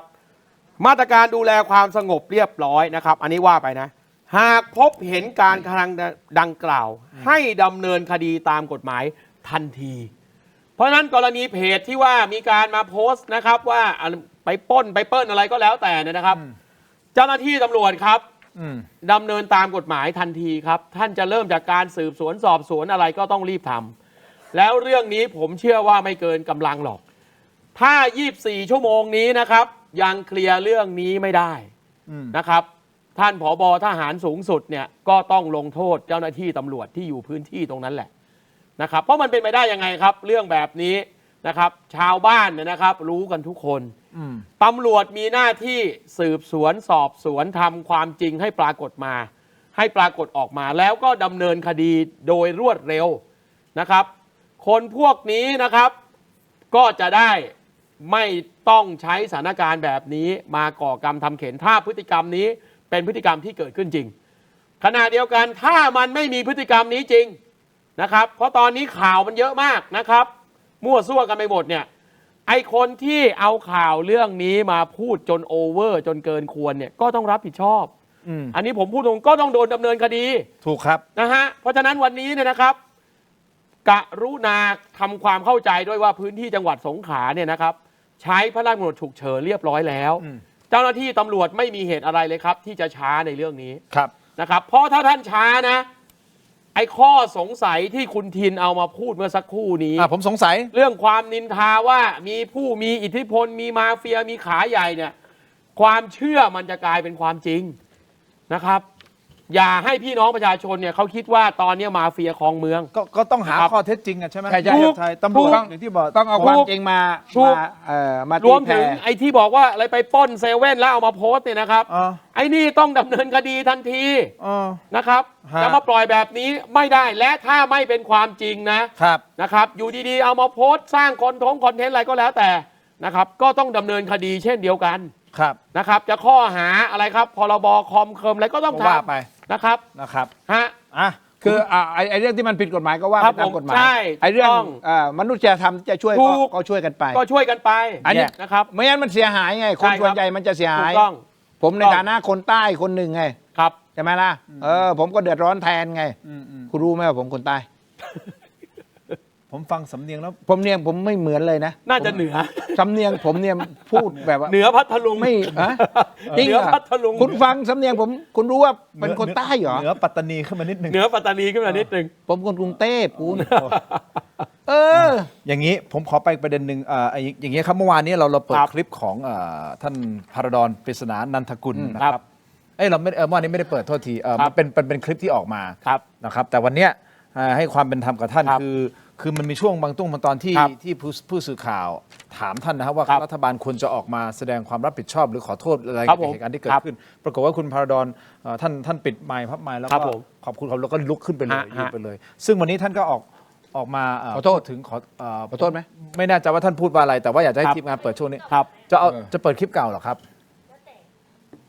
เพื่อคุณผู้ชมบางท่านอาจจะ ครับ ยังไม่เห็น แต่อันนี้ให้ความเป็นธรรมกับท่านเราเปิดทั้งสองด้านเลยแล้วกัน ครับ ทั้งคลิปก่อนต้นเหตุแล้วก็คลิปที่หลังเปิด คลิป ค วัน ลิป นี้ ก่อนฮะ ครับผม คลิปก่อน ถึงเวลาที่รัฐบาลจะต้องยอมรับหรือยังคะว่าประเมินสถานการณ์ผิดพลาดเพราะไม่ฉะนั้นคงไม่เกิดการสูญเสียโดยชีวิตโดยเฉพาะชีวิต ขอบคุณนะครับ ขอบคุณครับ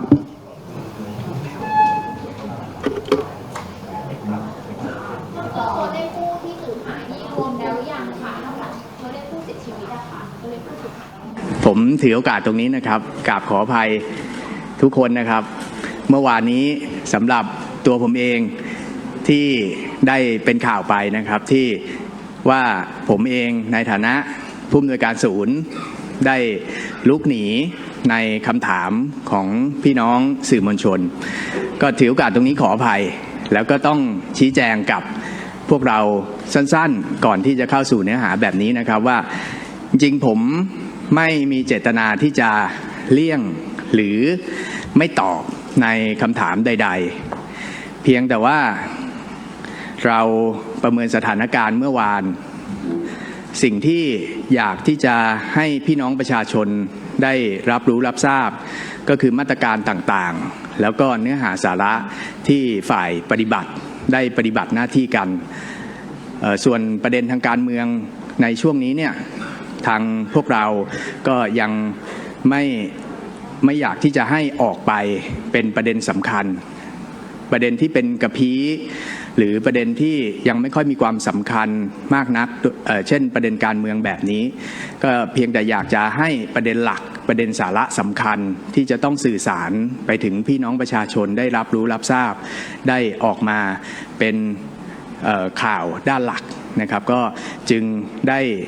ไม่ตอบคำถามเมื่อวานนี้เพราะฉะนั้นในประเด็นนี้ผมต้องขออภัยสำหรับพี่น้องสื่อมวลชนผมเชื่อว่าท่านรู้จักผมมานานพอสมควรผมไม่มีนิสัยในการที่จะหลบหนีหรือเลี่ยงตอบคำถามของพวกเราเพียงแต่ว่าสิ่งที่อยากที่จะให้สื่อออกไปสู่สาธารณะก็คือเนื้อหาสาระที่ทางรัฐบาลและทางศูนย์ตั้งใจที่จะออกไปมากกว่าประเด็นการเมืองคือที่ผมรู้จักเขานะโดยส่วนตัวแล้วเขาก็เป็นคนนิสัยดีโดยส่วนตัวเป็นคนนิสัยดีครับแต่ว่าบางครั้งเนี่ยผมไม่แน่ใจว่าเขาบางครั้งนี่ที่ผมเห็นเนี่ยเขาก็ภาษาบ้านผมก็ช็อตหรือเปล่าวะคือมันคุณดูแสดงอาการตาเขาดิตาเขาจะขวางตาเขาแล้วไม่ใช่ว่าครั้งนี้ครั้งแรกนะตอนที่เขาเป็นรองประธานสภาคุณไปดูภาพเก่าๆเวลานั่งอยู่พอเขาโมโหขึ้นมาเขาลุกขึ้นยืนขึ้นมาทันทีแล้วก็ตำตาขวางๆแล้วก็สั่งให้เขานั่งอะไรเงี้ยคือจะเป็นแบบนี้คือจริงๆเนี่ยที่เขาพูดเมื่อวานพอนักข่าวถามผมก็เข้าใจว่าเขาเครียดแล้วเขาตอบคำถามไม่ได้เขาก็ไม่รู้จะตอบยังไง แล้วก็ปิดไมค์แล้วขึ้นหนีจริงๆถ้าหากว่าเป็นคนที่ไม่เครียดถ้าเป็นแบบผมเนี่ยนะปล่อยมุกปล่อยลูกเล่นอะไรไปมั่งแล้วบอกเดี๋ยวพรุ่งนี้เขามาตอบก็ได้อะไรเนี่ยไปหาข้อมูลก่อนเขาพูดกันตรงๆกันนักข่าวก็รู้จักกันทั้งนั้นนี่ใช่ไหมล่ะแล้วทำยิ้มหัวเราะขำๆใช่มั้งไม่ใช่ผมไม่เคยเป็นโฆษกนะผมเคยโฆษกมาก่อนนะนักข่าวก็ต้อนนักข่าวโอ้โหคุณลองก็ดูเพียงพรำมาขยำหรอกขย่ำเลยแหละแต่ว่านี่มันผมแปลกใจนะผมงงมากเลยเนี่ยดูตาแล้วเหมือนกับเป็นอะไรวันนี้มันผิดปกติ ว่าน่าจะ มาก เหตุการณ์ครั้งนี้หนักครับเนี่ยครั้งเนี้ยหนักมากก็ไม่รู้ว่าข้างหลังเป็นยังไง เพราะว่า แล้วตอนที่ท่าน ถ้าแบตหนักขนาดนั้นแล้วอนุทินไม่ ก็ถึงบอกนะว่ามันมีหลายช็อตที่ยืนข้างหลังท่านอนุทิน แล้วก็จะเห็นจากภาพเลยว่าเขาก็อึดอัดในหลายๆเรื่องเหมือนกันเนาะอันนี้ผมไม่รู้ผมดูจากไม่วิเคราะห์ไงบอลลี่เล้งเวทแต่บอลลี่เล้งเวทภาษากายภาษาอันนี้ต้องให้อาจารย์ตรินนี่กันต้องให้อาจารย์ตรินมาเข้าภาษากายแต่อาจารย์ตรินได้ไหมเชิญฮะคือผมจะบอกว่านักการเมืองรุ่นใหม่นะครับอย่างท่านรัฐมนตรีเนี่ยผมคิดว่าสิ่งหนึ่งซึ่งท่านจะต้องเรียนรู้จากนักการเมืองรุ่นใหม่อีกหลายๆคนนะจะอยู่พรรคไหนเอาเปรียบเทียบกับพวกฝ่ายค้านอย่างสีส้มก็ได้ผมคิดว่านักการเมืองรุ่นใหม่นะครับคุณสมบัติที่จำเป็นมากๆคือสื่อสารอย่างตรงไปตรงมาไม่ต้องไปหลบเลี่ยงหรอกครับแล้วประเด็นที่สองเนี่ยนะครับคำถามที่สื่อเขาถามเนี่ยผมเรียนตรงๆว่าไม่ใช่คำถามทางการเมืองไอ้นี่คือคำถามโดยข้อเท็จจริงเลยว่าก็ท่านยอมรับไหมว่าผิดพลาดก็ในมุมของสื่อย อมรับก็คือยอมรับนะครับผิดพลาดก็คือผิดพลาดก็แล้วแก้ไขซะนะฮะคือโดยสภาพนะรัฐบาลเนี่ยต้องรับอยู่แล้วส่วนรัฐบาลนะครับเอาผมพูดเลยนะคุณจะไปตั้งกรรมการสอบสวนสอบหาว่านะครับมันผิดพลาดตรงไหนอะไรกันตั้งกรรมการอิสระมาถามก็คุณก็ทำของคุณไปหรือปปชนะอันนี้ผมเสนอปปชด้วยวันนี้แหละปปชจะเป็นพระเอกปปชครับตั้งคณะอนุกรรมการไต่สวนกรณีนี้เลยครับเพราะผมไม่อยากให้นะครับความผิดพลาดนี้เนี่ยไปลงที่คนใดคนหนึ่งเพราะผมเชื่อว่าผิดพลาดกันทั้งระบบรวมทั้งข้าราชการส่วนกลางกรมกองต่างๆที่ต้องทำหน้าที่แต่ขี้เกียจทำงานมีเยอะหรือทำงานไม่ประสานกันคนเหล่านี้เนี่ยต้องได้รับโทษด้วยนะครับเพราะมีคนตายเป็นร้อยเพราะฉะนั้นนะครับรัฐบาลครับตั้งกรรมการอิสระตอนนี้ยอมรับไปเลยว่าผิดพลาดนะครับแล้วท่านจะเอาแบบนายกอานันต์ตอนที่สลายการชุมนุมในตอนนั้นจะมีการตั้งกรรมการอิสระขึ้นมาแล้วนำไปสู่การลงโทษข้าราชการปปชจะตั้งอนุกรรมการขึ้นมาไต่สวนทำเลยนะครับไม่มีใครเป็นผมยินดีไปเป็นให้เพราะผมไม่มีเลือกที่รักมักที่ชังกับใครนะครับและผมมั่นใจว่าผมรู้อะไรลึกๆมากพอที่จะรู้ว่าเรื่องนี้นะครับสอบไม่ยากว่าในระบบเนี่ยนะครับใครบกพร่องตรงไหนสอบไม่ยากเพราะเรื่องนี้มันมีกลไกชัดเจนอาจารย์นะครับอาสาตัวเองไปผมอาสาเลยก็นี่มีแต่คนบอกว่าเนี่ยอาจารย์ก็มีแต่พูดนี่แต่พูดผมอาสาไปทำงานเอานี่อาสาแล้วนะผมอาสาเลยท่านนายกตั้งเลยครับคณะกรรมการอิสระขึ้นมาสอบสวนหาข้อเท็จจริงตรงนี้แล้วกรรมการชุดนี้นะครับผมกล้าพูดเลยนะไม่ต้องมีอายุการทำงานนาน15วันแล้วส่งปปชลงดาบได้เลยหรือปปชจะตั้งอนุไต่สวนของปปชก็ได้ทำเลยแล้วผมเรียนยืนยันนะครับเหตุที่เกิดขึ้นนะครับอย่าไปหาแพะแค่นายกเทศบาลหาดใหญ่ท่านผิดพลาดแน่ๆแล้วคนหนึ่ง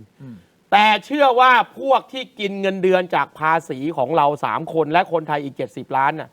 ต้องรับผิดชอบไม่ว่าคนนั้นมันจะเป็นอธิบดีเป็นเลขาธิการเป็นรองเลขาเป็นผอ.สำนักมันจะใหญ่แค่ไหนไม่มีใครใหญ่กว่าประชาชนนะครับท่านนายกกล้าตั้งไหมครับผมยินดีไปทำงานให้ฟรีไม่รับเบี้ยประชุมไม่ผมเทียบไทยคิดไงไม่ผมเนี่ยผมเป็นห่วงแบตผมแม่คนเขาหาว่าตามันแข็งมันเป็นยังไงคุณพาราดอนแบตพาราดอนเนี่ยผมอยากเครียดนี่ผมคุยนั่นผมแซมดูรายการเราด้วยอยากเครียดเลยแบตนะพาราดอนอยากเครียดเผื่อว่าถ้าเครียดก็ไปดูคลิปผมก็แล้วกันผมไม่เครียดคือคนถ้าดูคลิปผมนะดูรายการที่ผมจัดหรือออกกับคุณนี่นะผมรับรองเลยมะเร็งไม่เป็นเพราะว่ามะเร็งไม่เป็นไหนบอกคนเหนือมะเร็งไม่เป็นเพราะเราไม่เครียดเลยเราจัดรายการไม่คือความเครียดนี่เป็นบ่อเกิดของโรคภัยไข้เจ็บทั้งหมด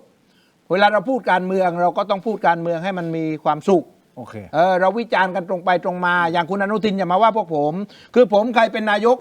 ผมก็วิจารณ์คุณอุ้งอิงเป็นผมก็วิจารณ์เห็นไหมนี่คุณอนุทินเป็นผมก็วิจารณ์วันหน้าถ้าคุณเท้งเป็นผมก็วิจารณ์คุณอภิสิทธิ์เป็นผมก็วิจารณ์นะเพราะเขากินภาษีของเราไงเขาเป็นคนสาธารณะถ้าไม่ให้ผมวิจารณ์ก็อย่ามาเป็นไงเพราะฉะนั้นไอ้พวกนายแบกนางแบกทั้งหลายอย่ามาโกรธพวกผมหน้าที่วิจารณ์แทนคุณเพราะผมไม่เข้าสภาแล้วไงไม่ได้เป็นนักการเมืองในสภาผมเป็นนักการเมืองนอกสภาผมก็มีโอกาสเป็นปากเสียงให้ประชาชนในคุณ นักวิเคราะห์การเมืองอิสระ นักวิเคราะห์การเมืองอิสระพูดชัดไหมพูดกลาง ผมเสริมนิดเดียวใช่ไหม ครับอาจารย์ นิดเดียวจริง ครับผม ปปชเนี่ยเคยตั้งกรรมการไต่สวนมาแล้วนะครับ กรณีมีการโยกงบภัยแล้งนะครับ เพราะนั้นกรณีนี้เนี่ยผมพูดตรงๆนะภาพที่สื่อมวลชนรายงานที่คนทั้งโลกเขาเห็นเนี่ยนะครับมันมีเหตุผลเพียงพอที่ปปชจะตั้งกรรมการไต่สวนเรื่องนี้จริง โอเค ๆนะครับรัฐบาลก็เช่นเดียวกันครับ วันนี้เนี่ยนะครับยอมรับเพราะท่านเป็นรัฐบาลท่านต้องรับโดยสภาพโดยหน้าที่ แต่ท่านมีสิทธิ์ที่จะตั้งกรรมการไปไต่สวนนะครับว่า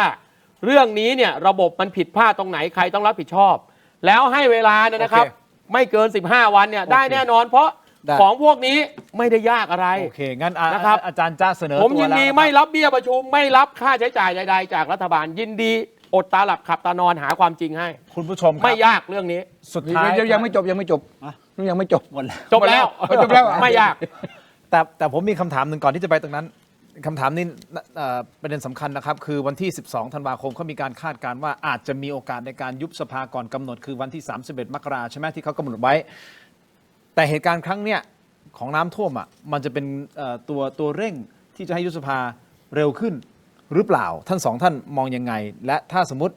ยุบสภาจริง ๆ ความรับผิดชอบทุกอย่างมันก็ยังดำเนินการต่อใช่ไหมยังเป็นรัฐบาลชุดนี้ในการดูแลบริหารจัดการเพราะว่ากว่าจะสถานการณ์จะกลับมาเหมือนเดิมอ่ะที่ภาคใต้กับหลังจากน้ำท่วมเนี่ยผมว่าอย่างน้อยต้องใช้เวลาหลายเดือนนะผมไม่ผู้เชี่ยวชาญนะแต่ผมดูจากสภาพ พรกฉุกเฉินก็3 เดือนแล้วอ่ะ โอเค นะครับ ก่อนที่จะไปฟังคำตอบ ครับ พี่เต็มไทย เอามาก่อน ปิดปากคุณจะปิดปาก ให้พี่โอมแบบคุณไม่พูด เจ็บคอเนี่ยอาจารย์จ้าเนี่ยสาม นี่เลย อัน นี่เลย ไม่พออาจารย์จ้า 3 ซอง118 หลอด โอ้โหนี่รอมาหลายอาทิตย์ เต็มที่ รอมาหลายอาทิตย์ว่างไม่ตรงกันสักที บอกขอขอบคุณนะครับเม็ดอมซิงค์พลัสผลิตภัณฑ์ไมบาซินจากเกรเตอร์ฟาร์มามี3สูตรที่มีคุณประโยชน์จากวิตามินหลากหลายชนิดนะครับเม็ดอมซิงค์พลัสวิตามินซีและโคคิวเทนกลิ่นองุ่นมะนาวเม็ดอมซิงค์พลัสลูทีนและบิวเบอรี่กลิ่นแบล็คเคอร์เรนต์เม็ดอมซิงค์พลัสเบต้ากลูแคนกลิ่นสตรอเบอรี่นะครับซิงค์มีส่วนช่วยในการทำหน้าที่ของระบบภูมิคุ้มกันและกระบวนการต่อต้านอนุมูลอิสระ ถ้าเจ็บคอไอหรืออยากเสริมภูมิคุ้มกันนะครับเลือกไมบาซินจากเกรเตอร์ฟาร์มาหาซื้อได้ที่ร้านสะดวกซื้อซูเปอร์มาร์เก็ตและร้านขายยาทั่วประเทศไมบาซินจากเกรเตอร์ฟาร์มาก้าวสู่60 ปีอย่างมั่นคงและยั่งยืนนะครับขอบคุณไมบาซินที่อยู่เคียงข้างถกไม่เถียงนะครับขอบคุณมากๆเลยครับไมบาซินนะฮะหลังจากที่อาจารย์จ๊ะกับคุณเทพไทยอมไปเรียบร้อยแล้วดมต่อเลยนะฮะอันนี้ของดีครับยาดมสมุนไพรตรามังกรทองสูตรดอกไม้เปิดก่อนนะฮะ ก็ต้องเปิดผมนวดดมได้เลย ยาดมสมุนไพรตรามังกรทองสูตรดอกไม้หอมได้รับรางวัล Premium Herbal Products นะผลิตภัณฑ์สมุนไพรคุณภาพปี 2568 ครับจากกรมการแพทย์แผนไทยและการแพทย์ทางเลือกบรรเทาการวิงเวียนศีรษะหอมเย็นชื่นใจจากอ้วยอันโอสถขอบคุณมากๆเลยนะครับอ้วยอันโอสถและขอบคุณที่ยืนเคียงข้าง ถกไม่เถียงนะฮะขอบคุณมากๆเลยนะครับต่อกันที่ Seagull Electric ครับเครื่องใช้ไฟฟ้าขนาดเล็กที่ตอบโจทย์ทุกการใช้งานหุงเก่งทำได้หลากหลายอร่อยได้มากกว่าหุงข้าวหม้อหุงข้าวดิจิทัล 1.8 ลิตรหุงข้าวขึ้นหม้อนุ่มฟูเรียงเม็ดสวยขอบคุณ Seagull Electric เครื่องใช้ไฟฟ้าขนาดเล็กที่ตอบโจทย์ทุกการใช้งานขอบคุณ Seagull Electric ที่ยืนเคียงข้างถกไม่เถียงนะครับขอบคุณมากๆครับอันนี้มอบให้กับพี่เทพไทยนะฮะอันนี้เป็นแก้วปั่นแบบพกพารุ่น Smoothie Mix จาก Seagull Electric ดีจังเลยต่อกันที่วันเกิดครับกรดไหลย้อนต้องวันเกิดนะฮะยาบรรเทาอาการแสบร้อนกลางอกอาหารไม่ย่อยเนื่องจากกรดไหลย้อนต้องวันเกิดเลยฮะถ้ามีกรดไหลย้อนอาหารไม่ย่อยนี่ฮะยาสามัญประจำบ้านเลยวันเกิดครับยาบรรเทาอาการแสบร้อนกลางอกอาหารไม่ย่อยเนื่องจากกรดไหลย้อนจัดไปครับวันเกิดขอบคุณมากๆครับที่อยู่เคียงข้างถกไม่เถียงเช่นเดียวกันนะครับ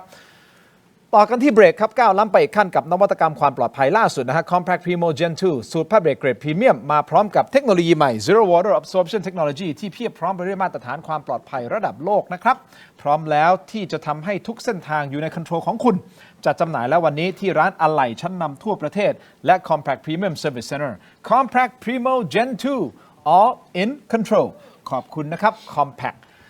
Premium Break ที่อยู่เคียงข้างถกไม่เถียงนะครับ ต่อกันที่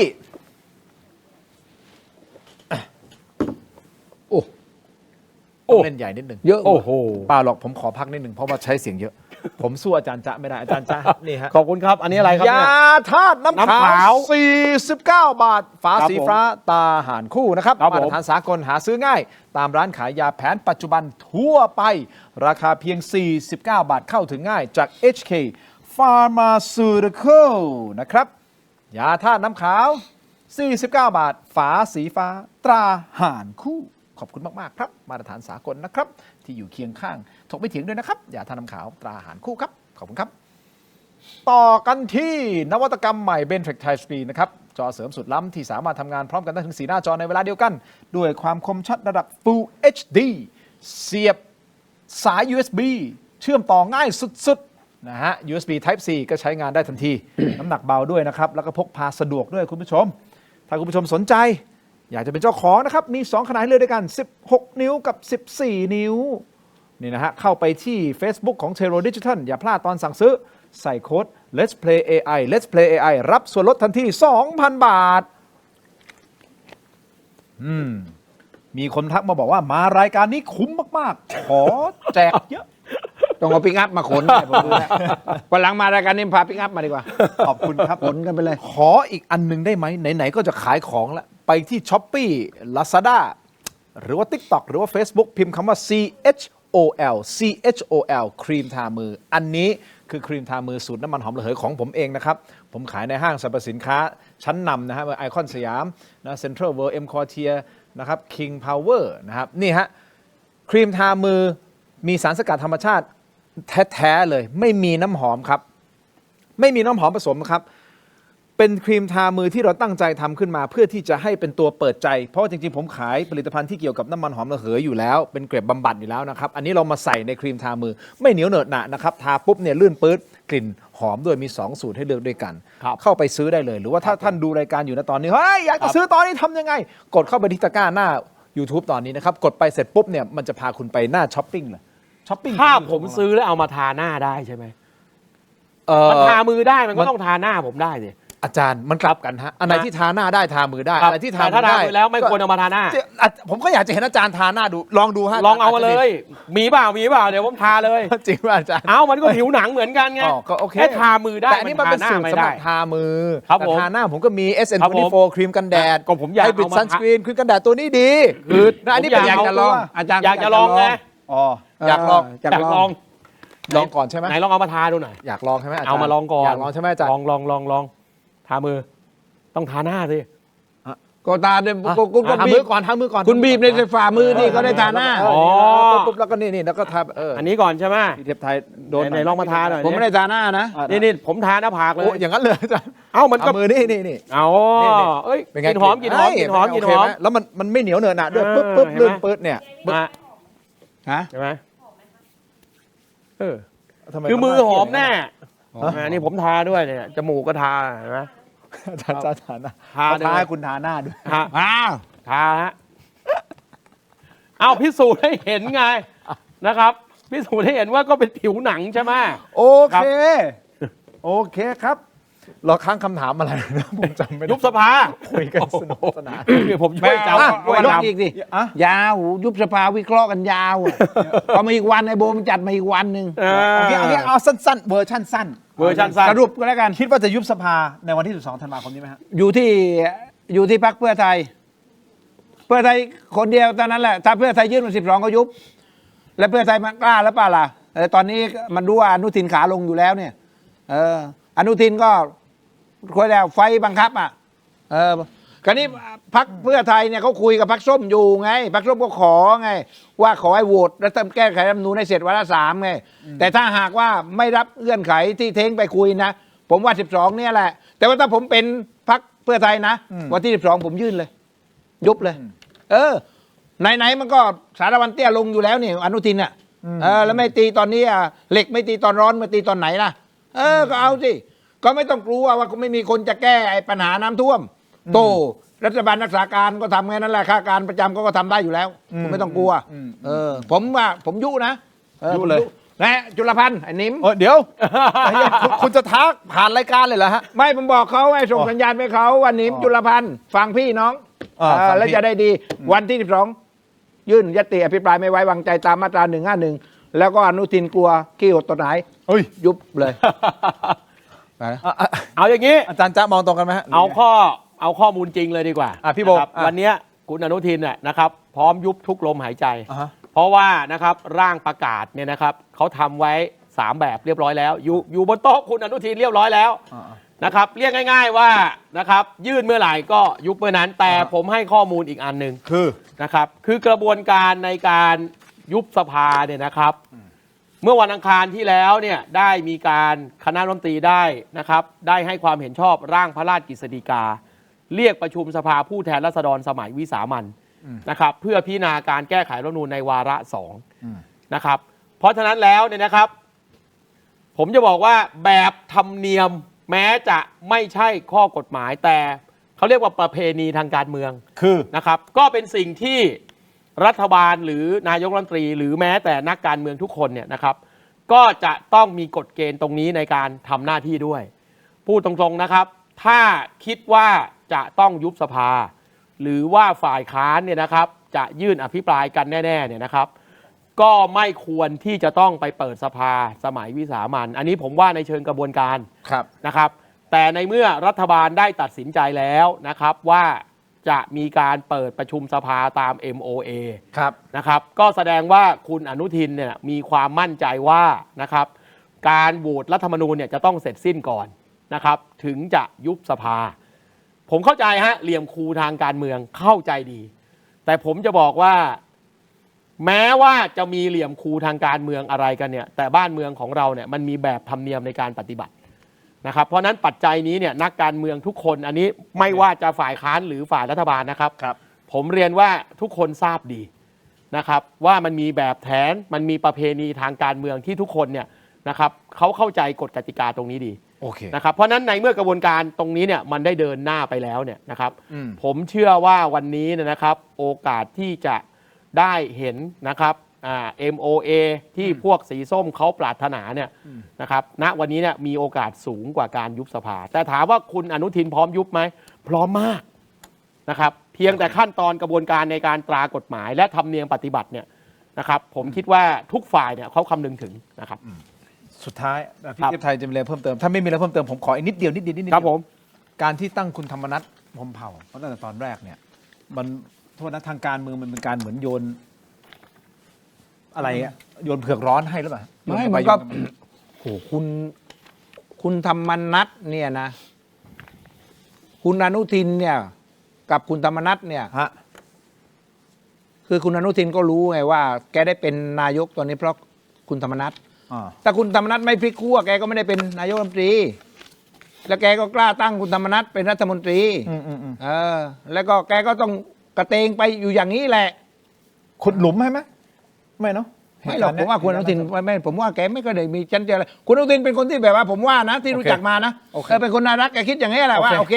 ก็ให้คุณธรรมนัสคือโดยปกติคุณอนุทินแกก็ไม่เคยอยากรับผิดชอบอะไรอยู่แล้วไงแกเป็นเจ้าสำราญแกเป็นคนมีความสุขเป็นสุขนิยมอยู่แล้วนี่โดยพื้นฐานของแกนะจริงเดียวสั้นๆประเด็นเดียวกันว่าเป็นการเหมือนแบบโยนเผือกร้อนแล้วก็ขุดหลุมพรางให้กับท่านธรรมนัสหรือเปล่าในเหตุการณ์นี้โดนตั้งท่านแล้วให้ทางลงไปคือเรื่องขุดหลุมพรางเนี่ยนะครับผมเชื่อว่าในสถานการณ์ความเดือดร้อนเนี่ยมันไม่มีใครคิดอย่างนั้นหรอกนะครับแต่ในเมื่อตั้งแล้วเนี่ยมันเกิดประสิทธิภาพประสิทธิผลจนต้องใช้มาตรการอื่นมาแทนหรือเปล่าเนี่ยอันนี้มันอีกเรื่องนึงนะครับอันนี้ผมเรียนกันโดยหลักการเพราะผมคิดว่าอย่าว่าแต่คุณอนุทินเลยในภาวะหน้าสิวหน้าขวานใครเป็นนายกเนี่ยนะครับผมเชื่อว่านะไอ้เรื่องไปวางยาเพื่อนไปอะไรกันเนี่ยผมคิดว่าไม่มีนายกคนไหนเขาคิดโอเคครับนะครับได้ครับคุณผู้ชมมาดูโหวตกันหน่อยนะครับเราถามท่านว่าน้ำท่วมหาดใหญ่คุณคิดว่าใครบริหารงานผิดพลาดที่สุดนะฮะกอไก่รัฐบาลขอไข่ผู้นำท้องถิ่นขอควายทั้งคู่รัฐบาลอยู่ที่ 27% ผู้นำท้องถิ่นที่ 13% ปรากฏว่าทั้งคู่อยู่ที่ 60% นะครับจากคนโหวตเข้ามา 8,000 กว่าโหวตขอบคุณมากๆสำหรับการโหวตขอบคุณทุกท่านสำหรับการติดตามขอบคุณแขกรับเชิญของเราทั้งสองท่านนะครับสวัสดีครับสวัสดีครับสวัสดีครับทั้งหมดนี้คือถกไม่เถียงครับลาไปก่อนครับสวัสดีครับ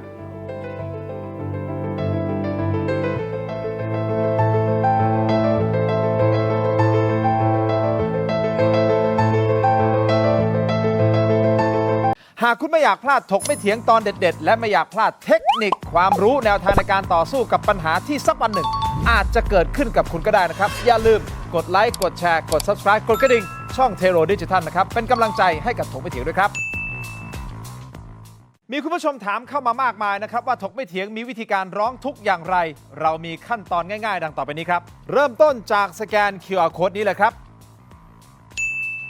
จากนั้นนะครับท่านก็เข้าสู่หน้า Inbox ของรายการถกไม่เถียงเพียงท่านกดคำว่าเริ่มต้นระบบอัตโนมัติจะส่งลิงก์ที่ทีมถกไม่เถียงสร้างขึ้นมาให้แก่ท่านนะครับรับรองว่าเป็นลิงก์ที่ปลอดภัยกดเข้าไปได้เลยครับเมื่อเข้าไปถึงหน้านี้นี่นะฮะแค่นี้นะครับท่านก็พิมพ์เรื่องราวร้องทุกข์มาได้เลยนะครับแต่ผมมีทริค3ข้อสำหรับการร้องทุกข์เข้ามาในรายการถกไม่เถียงนะครับ 1. เขียนเรื่องราวร้องทุกข์ของท่านให้ละเอียดชัดเจนและสรุปโดยง่ายที่สุดนะครับข้อที่ 2 เขียนชื่อเบอร์โทรของท่านให้ครบถ้วนสมบูรณ์ที่สุด